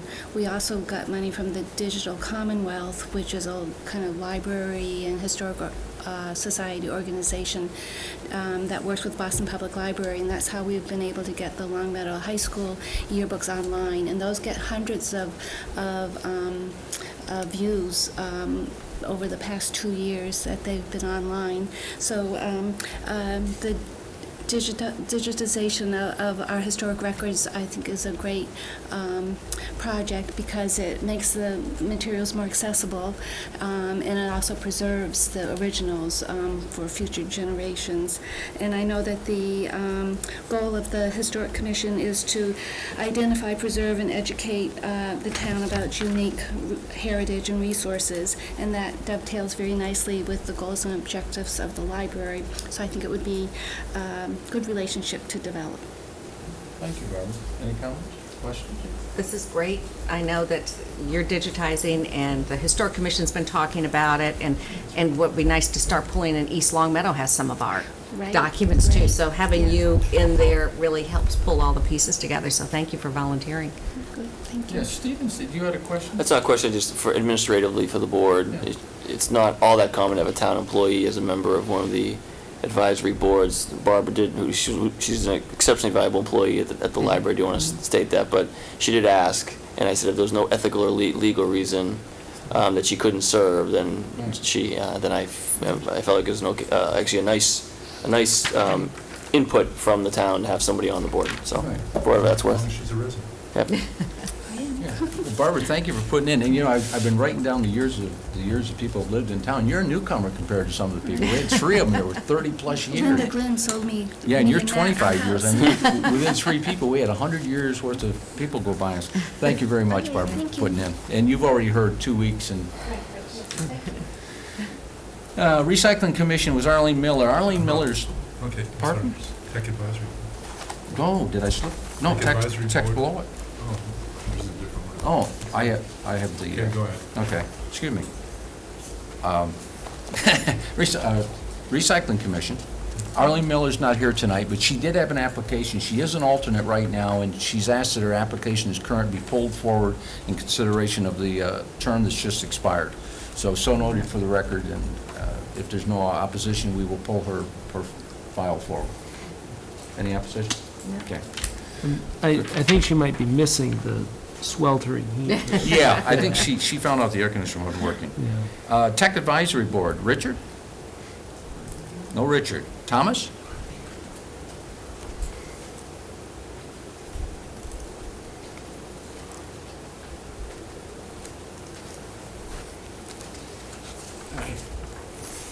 I'm Good Tom evening. Johnson. I was on this last year. We had no meetings, but I felt that I would like to try again. I moved to Long Meadow in 2008. My career has been in technology. I got a master's degree in computer science from UVA, a doctorate in computer science from George Washington University. I worked as head of information systems for State Street Bank for over 10 years. I retired in 2003, moved to Savannah, started a small business helping seniors with technology. Continued that business when I met my wife and married here in 2008. I live on Hopkins Place, I'm sorry. And I did that business until about a year ago, and I would like to try some more technology. I keep myself very current, and I stay in touch with a lot of my comrades. They do well without me, but so what? Okay, any questions from the board? No, I think it's going to be hopefully a busier year, because Hope there's a so. lot of stuff coming on the horizon, so thank you for coming on board, even You're though it was welcome. pretty quiet last year. You're welcome. No. Go ahead, Alex. I'll just ask the obvious question of, do you know why there weren't any meetings? No, sir. I just thought the school is, this new school and all the technology issues involved with that were the dominant force, but that's just Okay. a guess on my part. The lack of meetings probably contributed to you not knowing why there weren't any meetings. That's true. Mark? I guess we've been trying to pull together a technology advisory board to discuss a potential plan for townwide Wi-Fi or WiMAX system, and I'm just wondering if you have any thoughts about the process, not necessarily the technology, but the process and the options. Some towns have done real well, some haven't, so you have to be very careful as to what your requirements are, as you would with any technology project. The technology is there, but you have to look at what you want to do. Is it to help citizens get on the internet, or is it for public safety? Is the municipal organization want to use it, and if so, how do you share and provide that? I think for the town of Long Meadow, I think it would be, given my experience with senior citizens, which is even though I wasn't limited to just senior citizens, that having a townwide internet facility would be terrific. It would be a great idea. I don't know whether you want to charge for it or not, or have differing rates based on income level. Those are all the kind of issues that I think a technology advisory board could help with. But Mark, generally speaking, I think it's potentially a terrific idea. Thank you. There's two positions. There's a 2-year or 2 3-year terms, actually it's 3 positions. 2 3-year terms expiring 6/30/17 and a 1 3-year term expiring on 6/13/16. Which position? No, I'll go all the way. I'll go Okay. 17. Okay, stepping up to the plate Yes, full. sir. Okay. No other questions? Thank you very much, Thomas, for coming in and sitting through the heat with us tonight. And there's only one lady left in the room, Marissa. And she's been sitting there in her suit coat. Oh, it's so hot. Yes. It's warm. And you've put in for the Zoning Board of Appeal. Yes, I actually applied back in, when was the last time? June, that you had committee appointments, and I heard that another opening was available for an associate member, or associate position, and I'd like to try again. Yeah, it's a 1 3-year associate term expiring on 6/13/2017. Perfect. Tell us a little bit about yourself. My name is Marissa Comack. I've lived in Long Meadow my entire life, and I actually just got married and bought a house of my own on Kenmore Drive a couple months ago. And I am an attorney with a practice in West Springfield. I'm a real estate attorney and a landlord-tenant attorney, and this is something that I'm very passionate about and a topic that I'm very interested in. So I feel like it's a very good fit for me. Questions? I think I asked my questions in June. I did Yep. also. Okay, Alex? I remember the previous interview. Okay. Well, thank you for sitting through the heat with Thank us you. tonight. I In appreciate 2 weeks, and there is only one opening on that committee, so. Okay. And that is an associate member. Perfect, thank you. Thank you. ma'am. Thank you. Have a nice evening. Thank you. Good things come. Okay, let me get a couple things out of the way. Okay, let's see, did we pass that thing? Yeah, old business, we never approved our minutes, so take a motion for approval on the August 4th and the August 26th minutes. Do we want to do it separate? 'Cause Sure. Yes. You and I were not present for August 4th. I move that we approve the August 4th, 2014 regular meeting minutes with 2 corrections or adjustments. The first adjustment was that the meeting was called to order at 7 PM. I would ask that we put it by Vice Chair Paul Santinello. And also the second correction would be that, pardon me, Rebecca, but this is a pet peeve. Under town property naming policy approval, I would suggest to recommend that we change the wording to, Mr. Gold felt there should be a larger number as opposed to a higher number. Should be a larger number. Larger number. Can we even do this? Because there's only 2 of us voting? Sure. We can? Yeah, but we have a quorum. Majority of those present, yeah. Okay, As long as there's a quorum, we can vote. okay. Well, it would be Because 2 it'd be just 2. abstentions. It doesn't Well, there'll be matter. 2 abstentions. We'll pass Okay. 2-0-2. Okay, There's 4 votes. all right. I'm sorry. Go ahead. So that's Why- my well, then I- motion. Wait a second minute, a your motion. majority, Yeah, I didn't catch it either, I just bought it. There's 4. I would guess majority a of 3. 2-0-2 vote, because you guys weren't at the meeting, so I'm gonna guess you're gonna abstain, not vote against. Yeah. That would pass. Okay. Okay, proceed. There's I'm 4 not- people voting, and the vote is 2-0-2. That's a, Yeah. Because that's an the affirmative most vote. it could ever be would be 2 to be 3 or 2 if Paul was here. So it would always end up being 2 if Two's one not a objected. quorum. It is it's not even a quorum here. I don't know. It's Are a there technical any question. other mistakes on That- that? Those are the only, Then I second your motion with the Okay, correction. discussion? On the quorum? No? All in favor? All abstentions? Okay, so it's the motion carried 2-0-2 with Mr. Gold and Mr. Grant abstaining? No. No? No? Mr. Foster and Foster. Mr. Grant, Foster. because I was not Sorry. here, and I guess Alex, you were not here either? that's correct. Okay. I would have liked to have been here. I move that we approve the special meeting minutes of August 18th, 2014. There's a correction, it's the 26th, I believe, is the ones that are in our We have packet. minutes for the 18th in here. Excuse Yeah. me. I emailed that to you. I didn't get them. It's the August I emailed 26th. to you again. Yeah. All right. I move we approve the minutes of August 26th as distributed. Second? Second. We had the 18th on the agenda Yeah, in it case was they crossed out. materialized, and evidently our wires got crossed. Right, discussion? No corrections? Okay, all in favor? Aye. Okay, approval of the minutes. I'm going to bring the Verizon Tower presentation up next and hold off on select board goals discussion because we've been sitting in the heat long enough back there, so why don't you come on up, please? Verizon Tower? Yes. And Ellen, here Are you I gonna thought take- you were here because you like to sit through a select. Rich, are you gonna table that altogether, or just for now? We'll see. Nothing else to do. not here. I know you better. Now, Paul's not here. I got the thing I can pass out, that's about it. I can You're pass already, that. you're already on one. You could have gotten a 2-for-1, Ellen, if you'd known, right? I'm only on one. Oh, they've been sitting out in the hallway where it's cool. Yeah, they were smart. Yes. Go ahead and, whoever's going to Somebody speak, needs come to up come. to the mics. And if you, other personnel are going to speak, we'll have to get some more chairs and get up the mics because we're on TV, so We can do one at a time. Okay, so thank you. That's not a problem. So, good evening. I'm Ellen Fryman with the law firm of Schatz, Schwartz, and Fenton in Springfield, and I represent Verizon Wireless.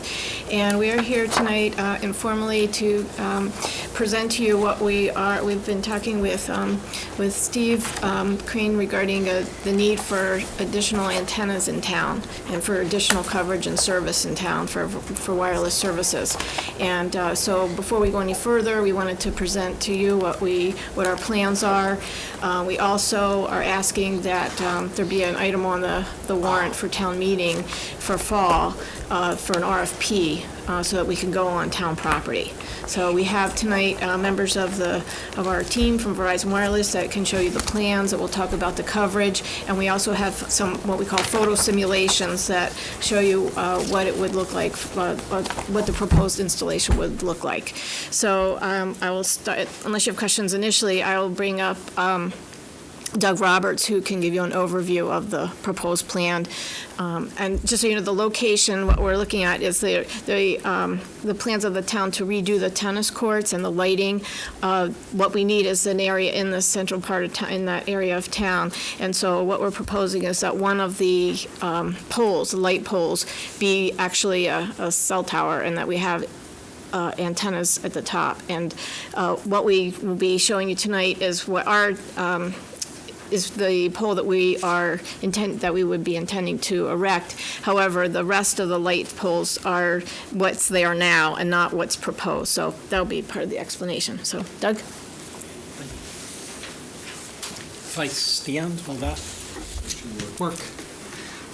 Again, my name's Doug Roberts. Point it more toward the camera than Is us. that better? We've got our own. Okay, thank you. Again, my name's Doug Roberts. I'm an architect at a Hudson Design Group in North Andover. We're here, of course, for Verizon. The site itself is just to the north of the tennis courts itself. Of course, we're at the school over here. And what we're planning to do is placing a light pole and an equipment shelter that would service, would house the equipment, radios, generator in that area. And there's a wooded section of the site right here.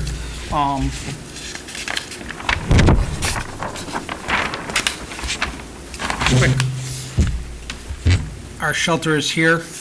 Our entrances are here. We have a generator within the building. We have 2 air conditioners that hang off the back. And basically, we would be feeding this new light pole from that. We would run an underground service from an electric pole that's right next, nearby to the site. And the pole itself is 90 feet tall. Our antennas are located center line of 85 feet. And we have a proposed center line of the lights at 75 feet. How tall are the existing lights up there? You know, 30 feet.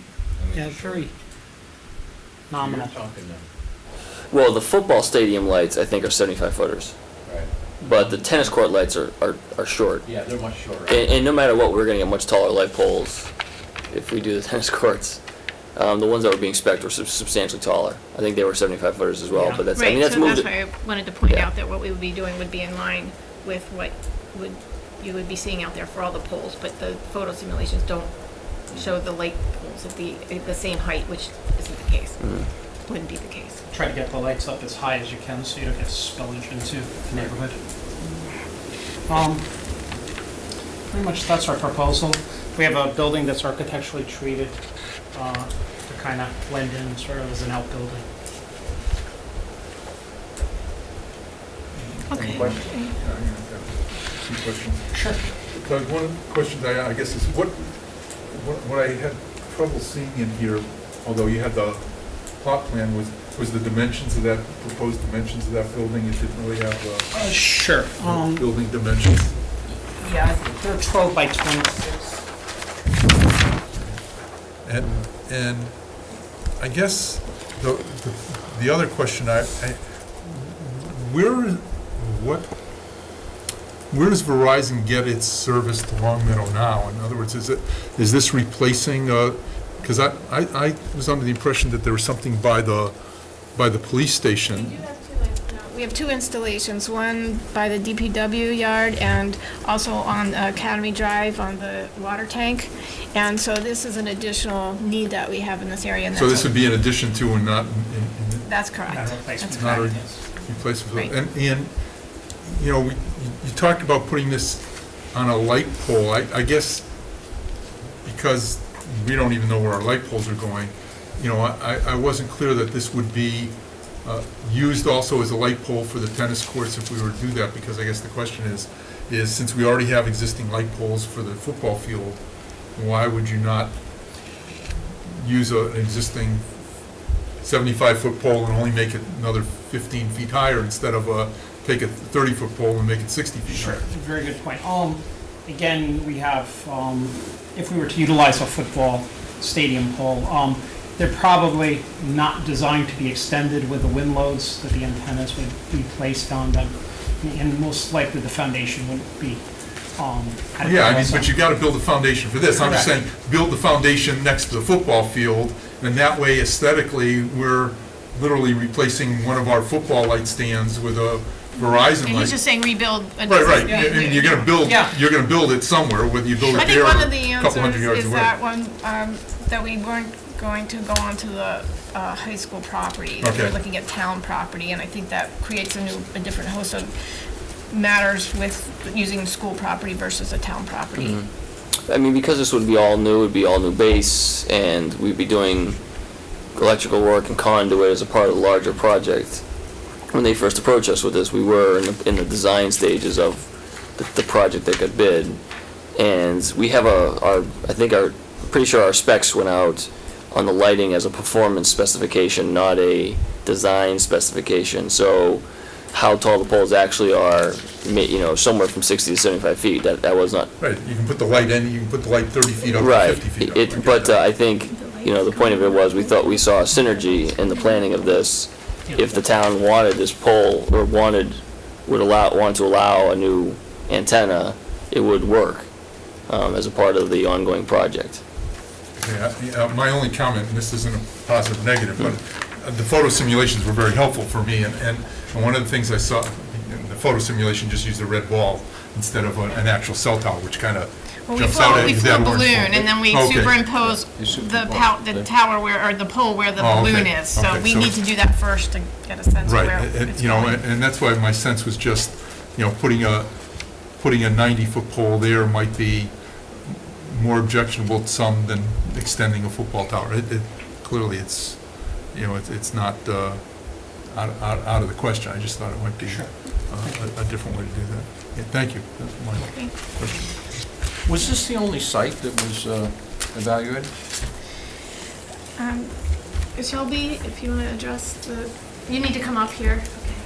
Shelby is the site acquisition person who considered other locations, and we always try to use town property when we can, just so the town gets the benefit of the revenue.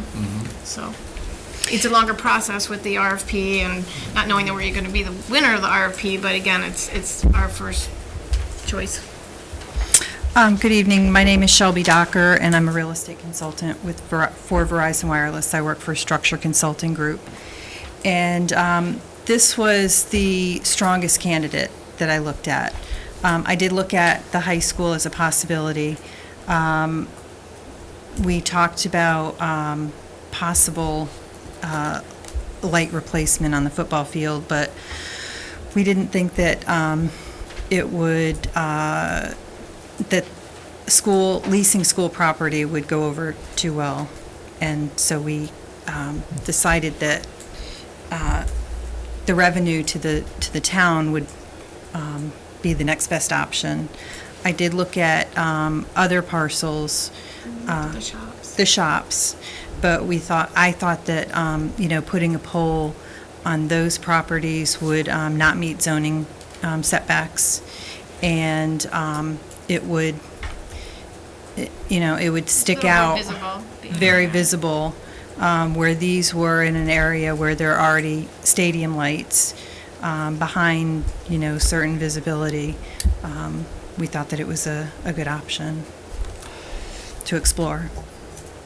Can I, just in my planning function, I worked with Attorney Fryman as well as the other members of the team in terms of, and looking at this, and the two things. One, Chad Thompson, our purchasing director, has become kind of our in-house cell guru because he helped us negotiate the release we just signed with Crown Castle for the Pondside Road facility. And that is not a construction, that's just a renewal of an existing facility. And what he's recommended that there's a consultant out there that really works with municipalities on helping them, negotiate the best deals and be our kind of set of eyes and ears with the level of expertise that we don't possess through this process. So we're going to probably retain them to help us if this advances. The other thing I'd say is, in terms of siting, I felt that in terms of the use of what is really an underused or non-used sliver of a parcel, next to the tennis courts seemed like a pretty efficient use to generate additional income. Like I said, when I looked at those photo studies, if you can't see the football lights, or if you can't see what will hopefully be our new tennis court lights, it looks like it's way out there in the middle of nothing. But any vantage point that, when I looked at it, that you could see the football stadium lights and then visualizing tennis court lights, it didn't look, out of place too much. We have not discussed terms with Verizon, of course, because it'd be premature, but, for the Pondside Road lease renewal, Crown Castle paid us $125,000 upfront payment, and they're giving us, I think, $3,000 a month in lease payments, plus 35% of any co-location fees that they get. So the income that this can generate for the town is not insignificant. So I just want to put that out there for reference purposes. Okay, how big was the radius of your placement? I mean, how close did you have to be to that point to optimize your signal? I mean, there's a reason you I'm picked. going to call Jay Latore, we'll talk about coverage Okay. and the need for this location. Well, and the distance from homes, I think, when you look at distance Yeah. from houses, this is probably one of the best. Yeah, I was just asking, how much of a radius could they have spread from that point? Because they seem to have had all the points pretty close together. You're talking about the shops and the... Right, yeah, Jay Latore. Good evening, Jay Latore, Verizon Wireless. I'm an RF design engineer. First, to answer your question, the site acquisition process starts with the RF design engineer essentially putting a dot on the map of the most optimal point. So the radius that you spoke of in this point was pretty small. I am a resident of Springfield. I've been very familiar with the town of Longmeadow, and through working with Attorney Fryman, am familiar that siting of an installation like this would not be appropriate in residential areas. The approximate radius, less than half a mile, perhaps closer to a quarter mile, considering our growing traffic demand in the town of Longmeadow is very much focused on the center with the shops, shopping, dining, the high school. The best opportunity for Verizon Wireless to provide a great service to residents of the town of Longmeadow is to locate a facility near this town center. So you are correct that those various locations are very close together, and the radius is very small because our traffic analysis and even through logic would show that our highest demand is in this town center. Right, okay. The only, it wasn't a question there, it was just a general statement to the board. The only, obviously, this pole is going to be a lot larger than the light poles. I don't have any ideas that our light poles are going to be quite this enormous. They may be equally tall, but this is a much larger structure. And the other thing that brings my attention to, if the placement of that there, and I'm not saying we're not going to place it there, but the placement of there kind of beds us in now that we are never going to be able to do anything with the rest of that property. That's forever a recreational zone, and it's going to stay there because we've got the tower installation being plopped right down on the edge of it. So that it does add revenue, but it also eliminates possibilities for future development in that area. So I think that has to be, the board has to even acknowledge that there's, with the decision we make going forward now, because we're plopping something right in the middle of the zone, which effectively takes that piece of land out of consideration for other uses. That's why I was wondering how big the circle was. I would comment that compared to other search areas we have in Western Massachusetts, this one is definitely on the smaller side. We have sites, as Attorney Fryman described, all over the extremities of the town of Longmeadow. We really do not have something to support our, wireless technology needs for our customers in the center of Longmeadow. So it could be considered small, but we are confident that our growing traffic needs and to provide the best service for our customers, necessitates an installation in this center area. Okay. Mark? I just have, Stephen, some procedural questions.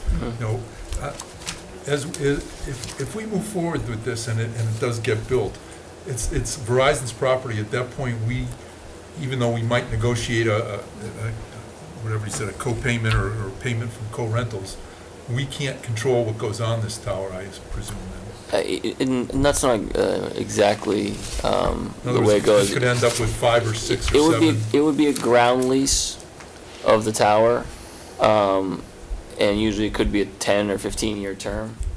And, you know, those terms eventually run out. We went through this with Crown Castle, and during contract negotiations, there may have been a moment where we said, okay, well, come take your stuff down off of our tower. If I could, I'm sorry. Go ahead. I didn't mean to interrupt. I just wanted to add something when you're done. Oh, okay.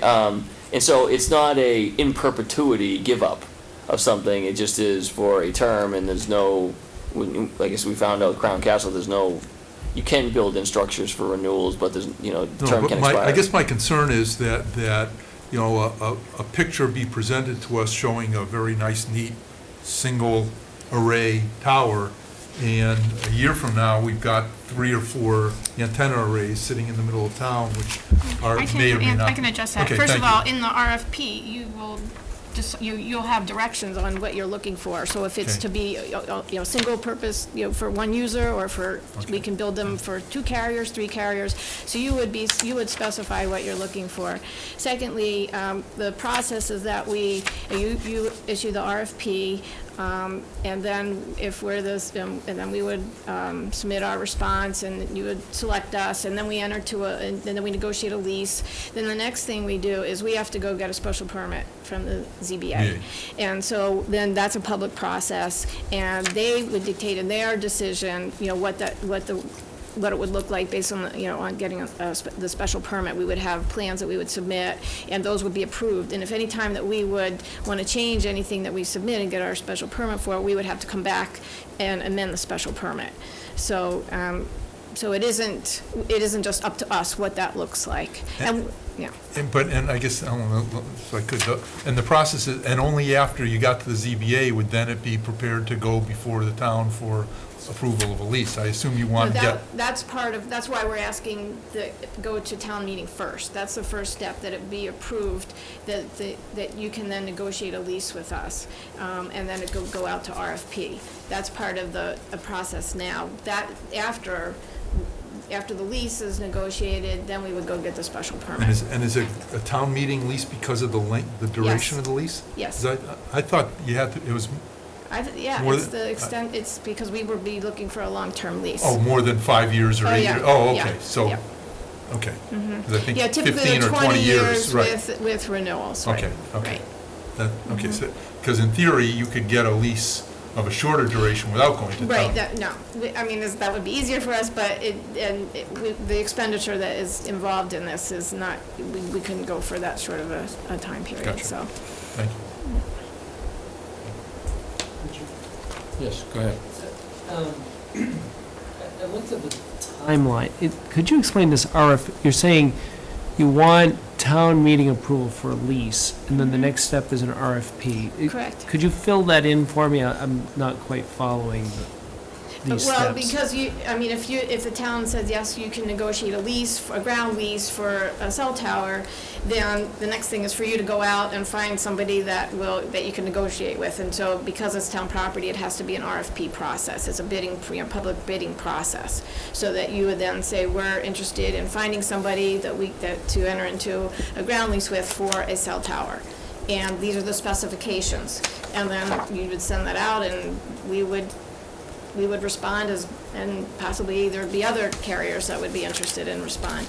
And then, it would be up to the town to select which carrier they want, and then we would fine tune the lease and then move on to our permitting process.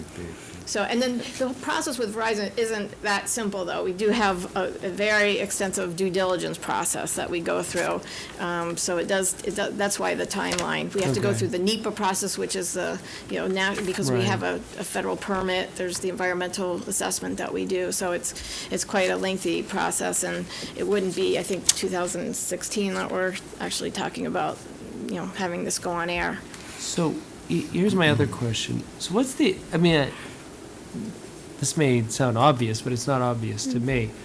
I assume somebody who's got a Verizon, I don't have a Verizon wireless cell phone. I'm sure you'd like to change that. But I assume somebody can make a call in Longmeadow I mean, They can make a call, but here, it's like, if you're trying to make a call out here, the reliability of it isn't the standard that Verizon's looking for. So is the problem that you're having to use other people's towers, or there's just no tower No, at just the all? reliability, so that when you have a call, you don't get dropped, so that if you're trying to use your data, all the access to Right, but- data. But Yeah. again, because we're not talking about today, we're talking about, No, down the get- road. I'm just trying to understand the basics of, if I'm trying to make a call out in the parking lot. Jay, you can address this one. And, Called bandwidth, Alice. okay, but it's gonna hit off some tower, right?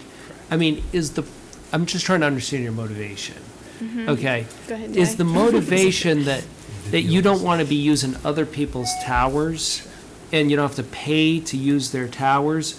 Or is it that you simply, you can't make the call at all? That's what I'm trying to figure I'd out. be happy to answer that question. First, I think it will be best if I explain to you a little bit regarding the concept of using other services. Okay.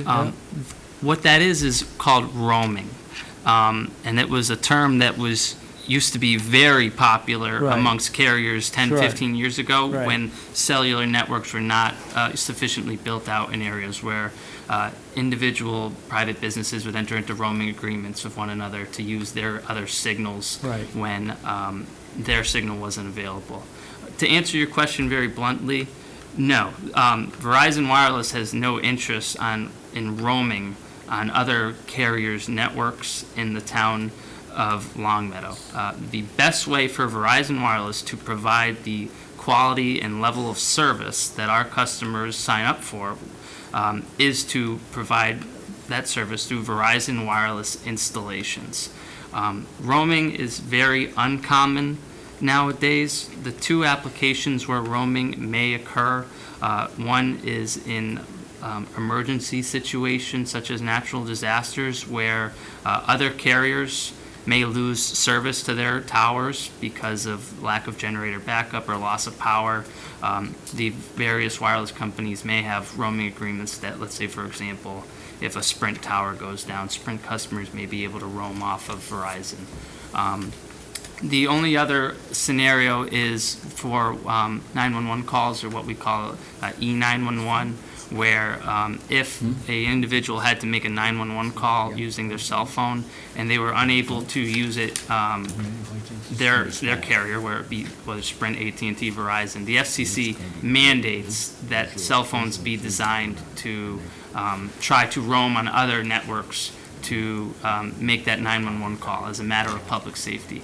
Other than that, Verizon Wireless has no desire to roam on other networks. Because you have to pay those other companies to use their towers? That is true, but the reason is that the only surefire way for us to deliver reliable service is for our customers to be on the network that we work on and optimize to meet their experience and expectations. So, I mean, is the business thinking behind this that more people in Longmeadow are going to sign up for Verizon Wireless if they hear that the service is a little bit better because you have this tower here? I mean, I'm just trying to figure out why do you guys want to spend all this money on this tower? Okay. I mean, I'm sure there's a good reason for it. I think, if I may, I have a couple maps here to show Okay, coverage, all right. and I think I can help explain what we're looking at here.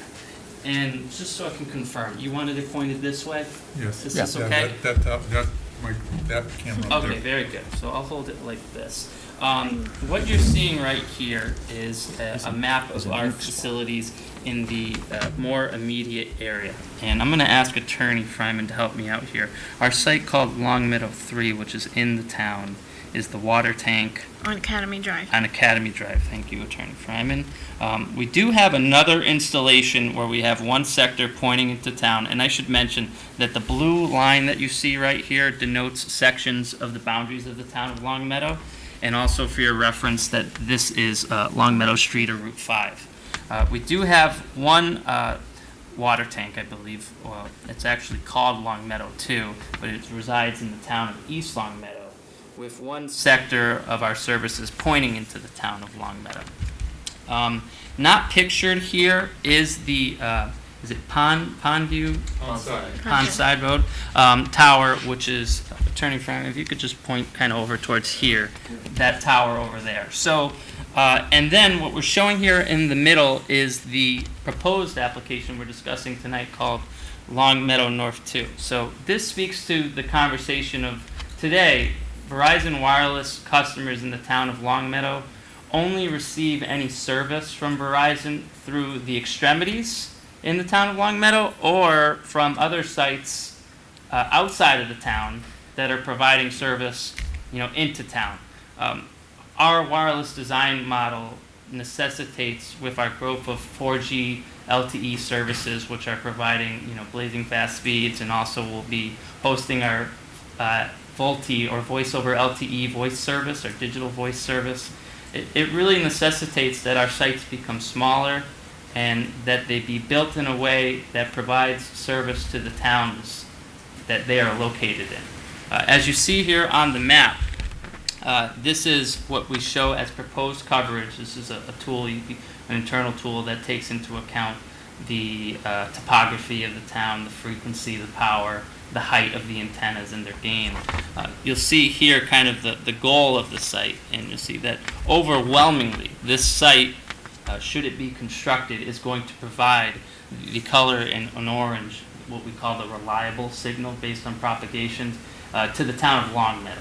Okay, so can I just try? So that brown area, you're saying would be served by that one tower? Exactly.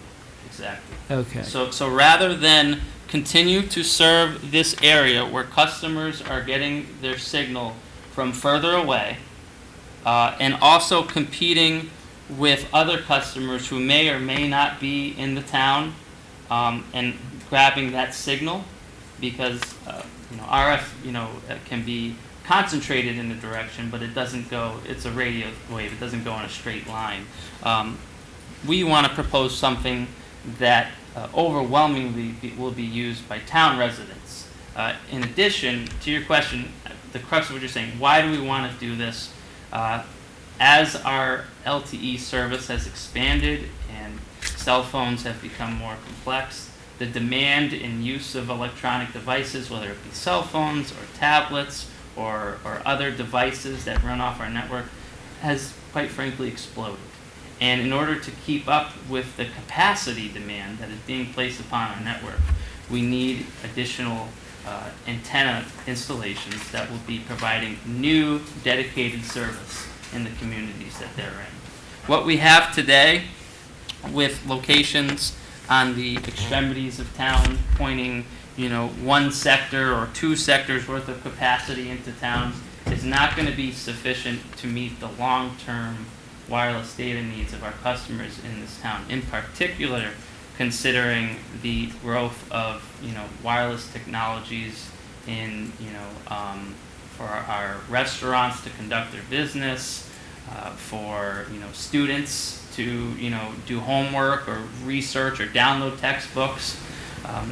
As Attorney Fryman mentioned, we are already in a capacity tax situation today, and this is one very important step towards addressing the long-term needs of this town and its growing capacity needs. So what does the chart look like right now? What would that orange area?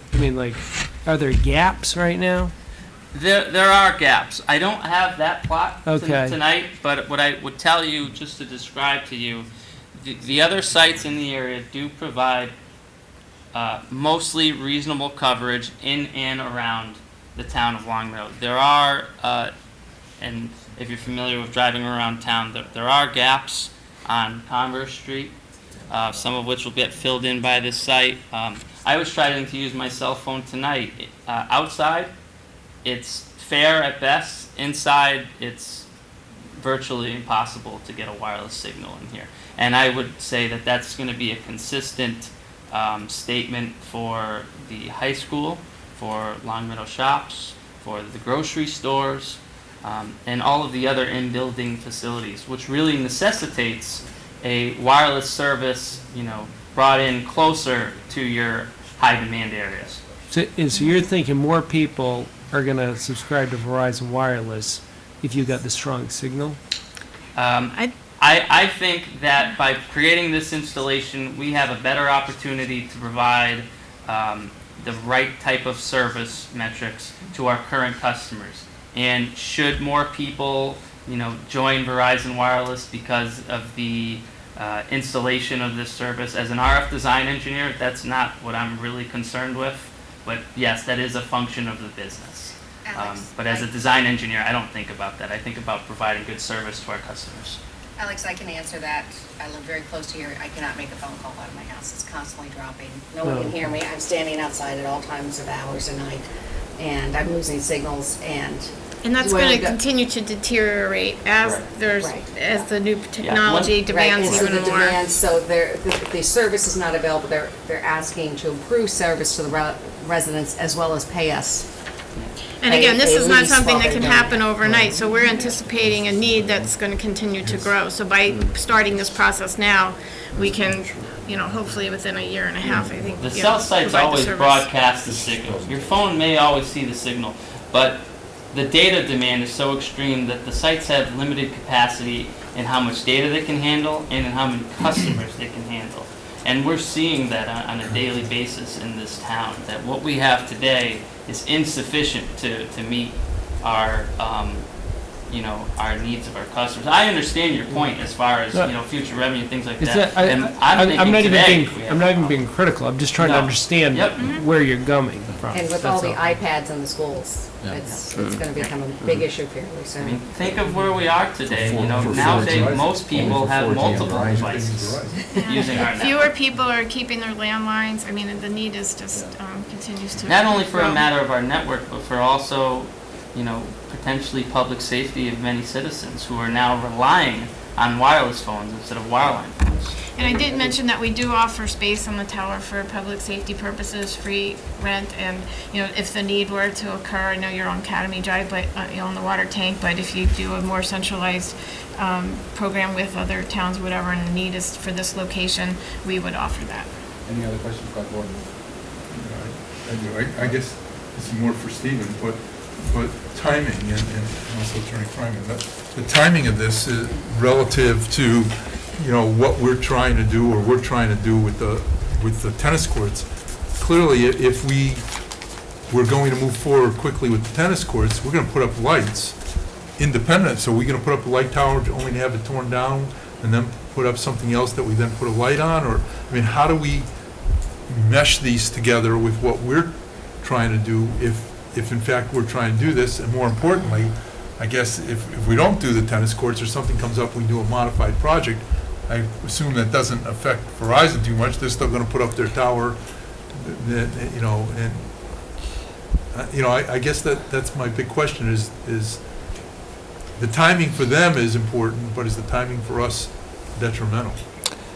I think that the timing, certainly, if we had signed a contract and issued a notice to proceed in the tennis courts, would have been actually worked out pretty nice. I think, obviously, there's nothing that says that these two projects have to be linked. I do think that the timeline, that especially when you get to NEPA permitting and all the things that they have to do before they can break ground, our tennis court issues should be resolved one way or the other long before that, and we will, I think the thing is, the board has to agree to put this on the warrant, and that we're not voting on that tonight, but if the board feels like this is something that town meeting should decide, and we have a consensus on that tonight, then we can start preparing to meet this timeline, and then look at, on a separate track, the tennis court proposal. Because I would add, they were here when they heard us say we're $150,000 short. So, maybe there's something to be discussed on that level as well. And so I think that I don't know the answer to that. I don't think the answers can be known. A few more pieces have to fall into place before I can say this is going to be the timeline for the tennis courts, and therefore it'll sync up with their project on this timeline. If the board doesn't put this on the warrant, then there's no there You there. can always withdraw, you can always just not issue the RFP. We can issue the RFP and but not we don't award. lose the opportunity just to hopefully go I forward. understand. I think it's worth giving the people in town a choice. My only question is going to be that, the concern is going to be that there are going to be people like put it on the football field on one of the existing 75-foot towers. And I guess the comment was that that's more difficult to do because it's the school grounds as opposed to. Would we be negotiating with the school committee school. instead of? No, with- it would be the Well, town. I don't think that you have to, you could put both locations on. I mean, we could be broad at this point, and then you can decide in the that's- RFP what you want that's to a do. great point. I mean, So I because- don't think you have to lock into that one location. I think they're, we're amenable to either, right? I mean, I don't see any. I mean, if we decide that this is a good thing, if the board decides town meeting should get a chance to vote on this, town meeting votes that we should authorize the town government to issue a request for proposal to lease this land for a 15-year term, whatever specifications us and our consultant decide are most advantageous.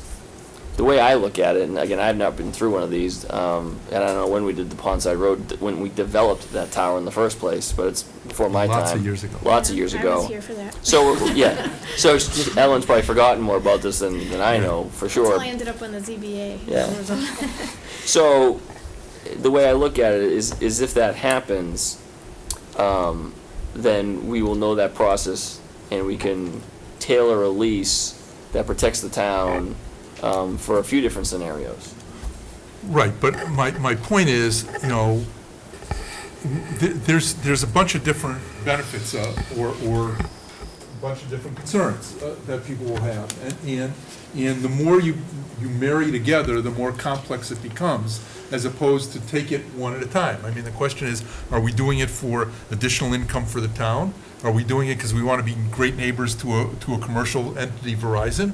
Are we doing, why are we doing this? And what are the downsides? And as again, the more things we put together here, like, gee, we do this and it's part of our tennis court renovation, it makes it that much more complicated as opposed to saying, look, it's an opportunity to get additional town revenue with the lowest amount of visual impact on the town. It helps businesses, it And helps the it residents, and it provides helps that home ki- occupations. I mean, there's many reasons Right, that it you provides can- all those kinds of Right. things. Putting that- it, yeah. And I got this great crazy thing about wireless in town anyway, Right. but the point is, not making that any more complex than we need to may help this thing move along, is my only point. I hear your point. I'm saying that just saying stick it up on a football pole may make it more complex than what they're proposing. And I agree with your point is if we decide that this is a go for many reasons, and I'm going to say, as far as my perspective for the town, I'm doing it for the same reason they're doing it, or I would recommend doing it for the same reason that they're trying to do it, and that's for money. Yes, the people who frequent the shops and the people who live in those neighborhoods will get better service, and we don't want to have to tell people you need to go to Long Meadow to get good cell phone service, or East Long Meadow. But there is a financial gain with very low impact, even if they built a new tower. But that's an engineering question, and the bottom line is, as we go forward, whether it's negotiating a lease with them or somebody else, the less money they have to put into getting this thing online, the more money we can ask for to the town's end. And I think that's obviously, like you said, so I'm basically saying, I share your goal. I don't know that the answer is the football tower, but we will certainly explore all those options as we go. Yeah, I guess my question is, who gets to have input into that, and where along the way? Because, I suspect at town meeting, there's going to be people standing up saying, can you move it 8 feet this way and 12 feet that way? I mean, we've all been to town meetings, and when we say all we're asking for is approval to go out for an RFP for an additional cell tower on town land, We might be able to say it within a footprint of. and I think you have to say within a footprint of, Yeah. but what is that footprint? But it's it's essentially the same conversation the first day we were on the site, which is we sat on that triangle of land and said, well, you can't interfere with people. You can see the pathways in that grass where people cut to the tennis courts. We don't want you on that. We want to minimize the amount of trees you'd have to remove to build this thing. The entrance to the football stadium for games, I believe, is right there. We don't want people to have to walk around that's not a head house, but whatever, the controller. The shelter. The shelter. So we already went through all of that, and that's why, we went through all that process, that's why they have what they have on paper. And I think, like I said, you can spell all of that out, and that's why I think we're gonna get some professional expertise on our end to, kind of fail-safe some of these unknowns that we have. as we go forward. I mean, it's one thing to take Verizon's word for it, it's another thing to get an expert opinion to say who does this for other municipalities. Is there any more benefit to further discussion with Verizon here? Do we have any questions for Verizon? Thank you very much. Yeah, thank you. Sure, Jerry. thank you. Thanks. Okay. Sorry you had to sit through the heat, but Thanks. I like your thoughts of air conditioning there, and a generator support. Okay, and we'll have this, I guess you're gonna have to have discussion with the Well, board. it'll be a warrant article. Yeah, I vote. think it'll come up to whether or not we want to, I assume you're going to write a warrant article proposal for us to then take up, when we take up If warrant there's articles. consensus that that's something that's worthwhile considering, then yes. I think it's. Well, it's gonna have to be considered anyway.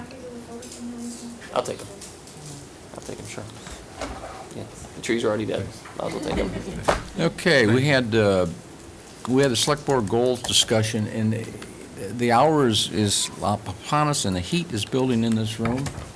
Paul's not here, and I still have one update to do. Did you get everything from everybody? I've got one board member that I'm still waiting for.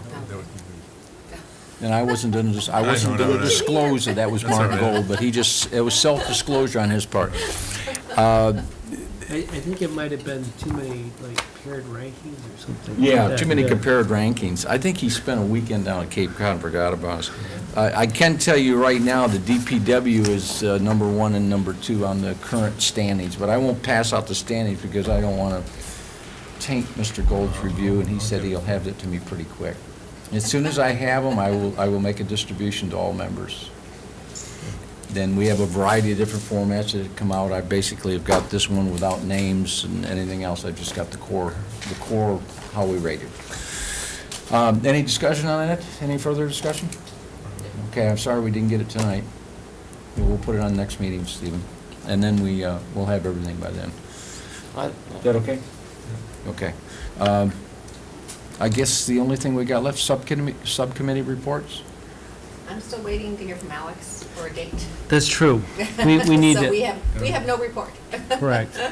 And the finance subcommittee's not met since our last meeting, although we've gotten some paperwork. Okay. With Mr. Pisterza.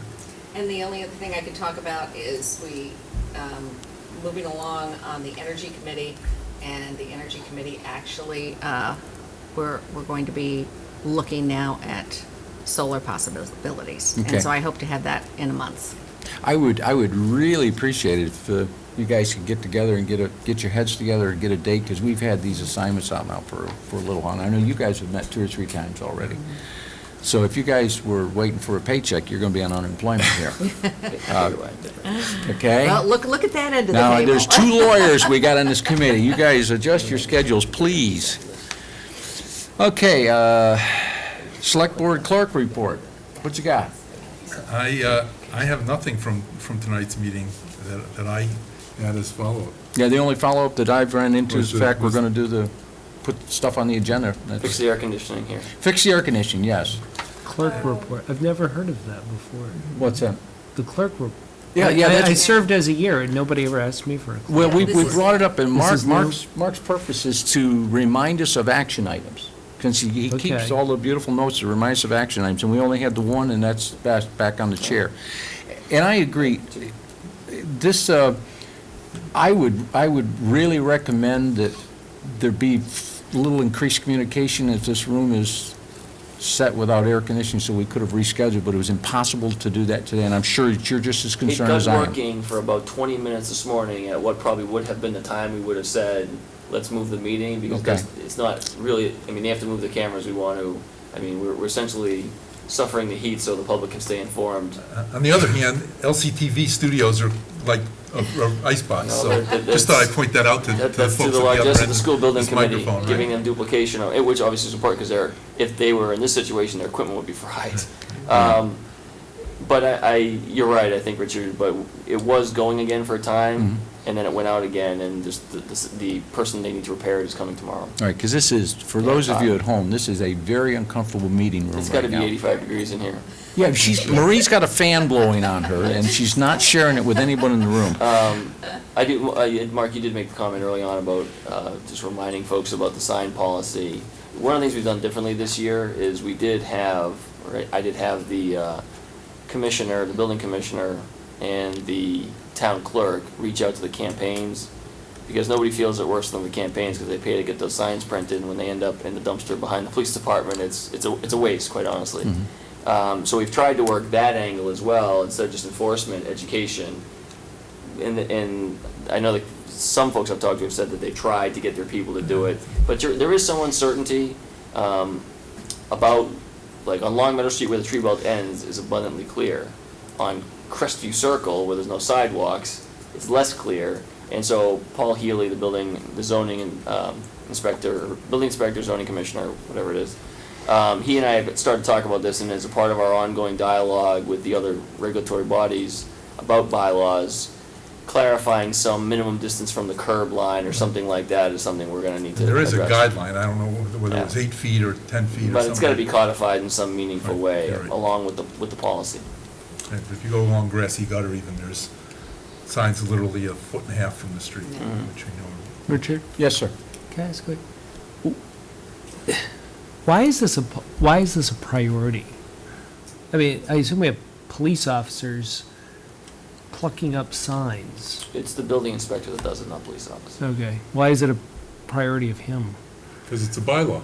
I understand, but I mean, I keep hearing about how people are stretched thin.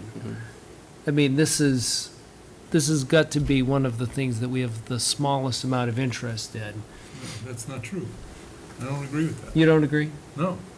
I think it's an aesthetics in town, and I think if we're So, gonna- I mean, this business about measuring the number of feet from the curb, I mean,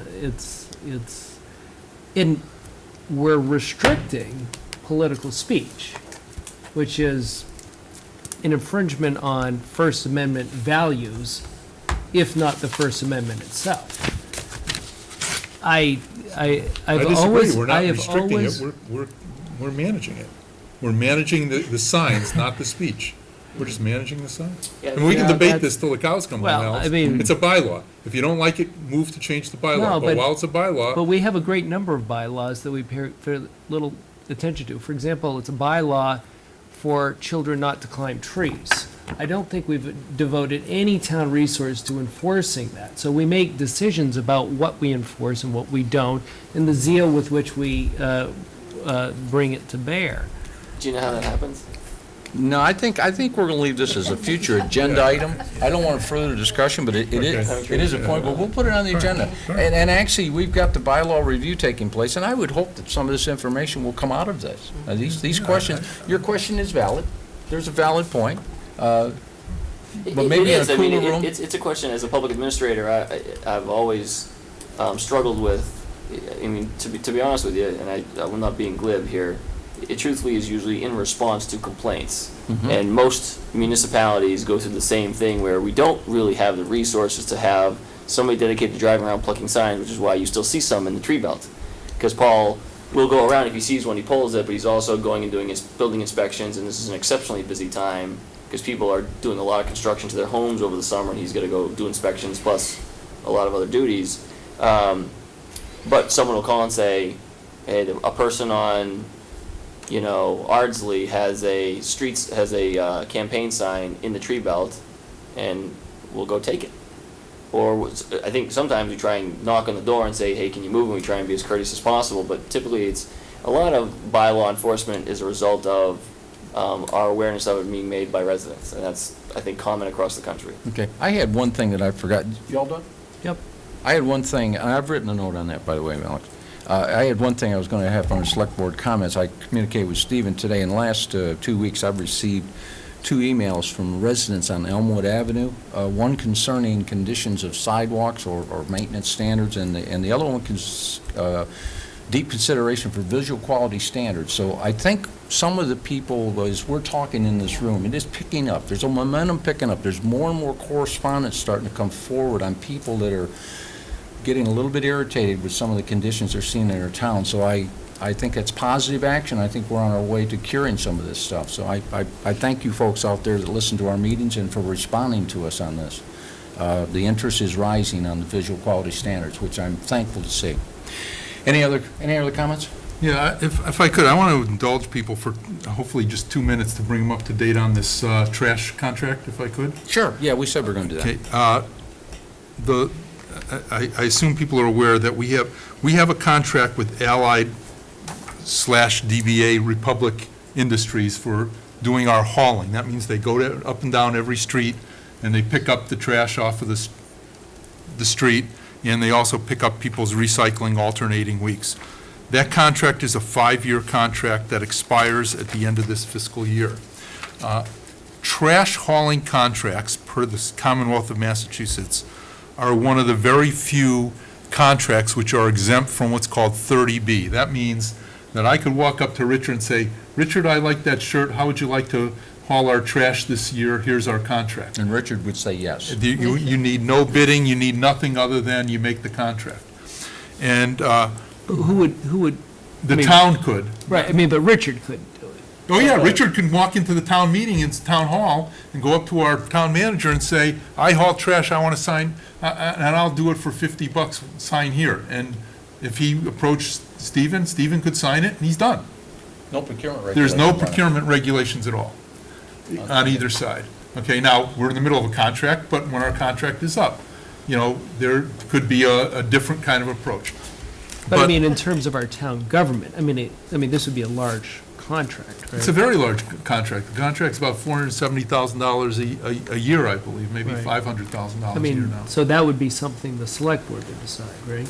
Well, Well, town manager would negotiate, I think the select board would approve, like our Covanta contract. right, and so, But the it's not a point, though, competitive bid. right, the point Not is, necessarily. though, that Right. 4.5 years ago, or 5 years ago, or 6 years ago, we had a trash hauler who wasn't meeting some of the expectations of town residents, of the DPW, and other people, mostly overseen by our Solid Waste and Recycling Commission, who believed that they were lacking. And so, at that point, 4 years ago, or 5 years ago, we put together a group that consisted of Long Meadow and a couple other towns. It ended up being just Long Meadow and East Long Meadow. And we jointly developed and issued a request for proposal for the trash hauling contract, totally counter to or what the state required.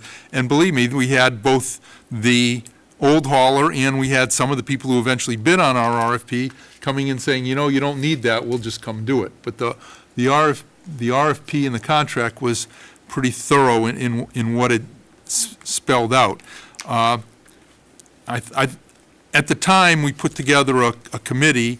I ended up being the select board representative to the committee. There was a representative from our recycling commission, and there was our DPW and our purchasing director, and I think there were 2 people, in fact, from the recycling commission.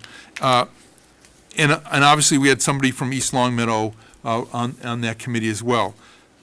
To the best I could ascertain then, and the best I can tell now, that contract has served us quite well, both from a cost control point of view, because we did things differently from the way we had done them in the past, and also from a service point of view. I think we ended up with a company that has served us well these last 4 years. In terms of reliability, in terms of they're not knocking trash barrels up and down the street and crushing them like we used to get, and all that kind of stuff. The point is, though, the contract's up the end of this year. Allied has, to my understanding, actually approached us and said, so you want to renew? And I don't know if they approached you or they approached our recycling committee, who were the ones who reported it to me. But my approach would be that I think I'd like to see the select board take a position that says we ought to go out again for bids. I think it's served us well. There are a few tweaks, as you will in any, I'm going to say it's a 15-page or plus contract, that we'd probably have done differently or would like to tweak a little bit. And that would give us a chance to adjust those and correct those and see if there is somebody out there who we haven't identified who may want to do well from the town. I mean, when we looked at the the tipping fee contract, the one we signed with Covanta, there were people who came along, and in fact, Stephen, I think you're the one who reported that our tipping fees are actually down from what they were at our previous contract, so that the hauling industry is more competitive than it has been in the past.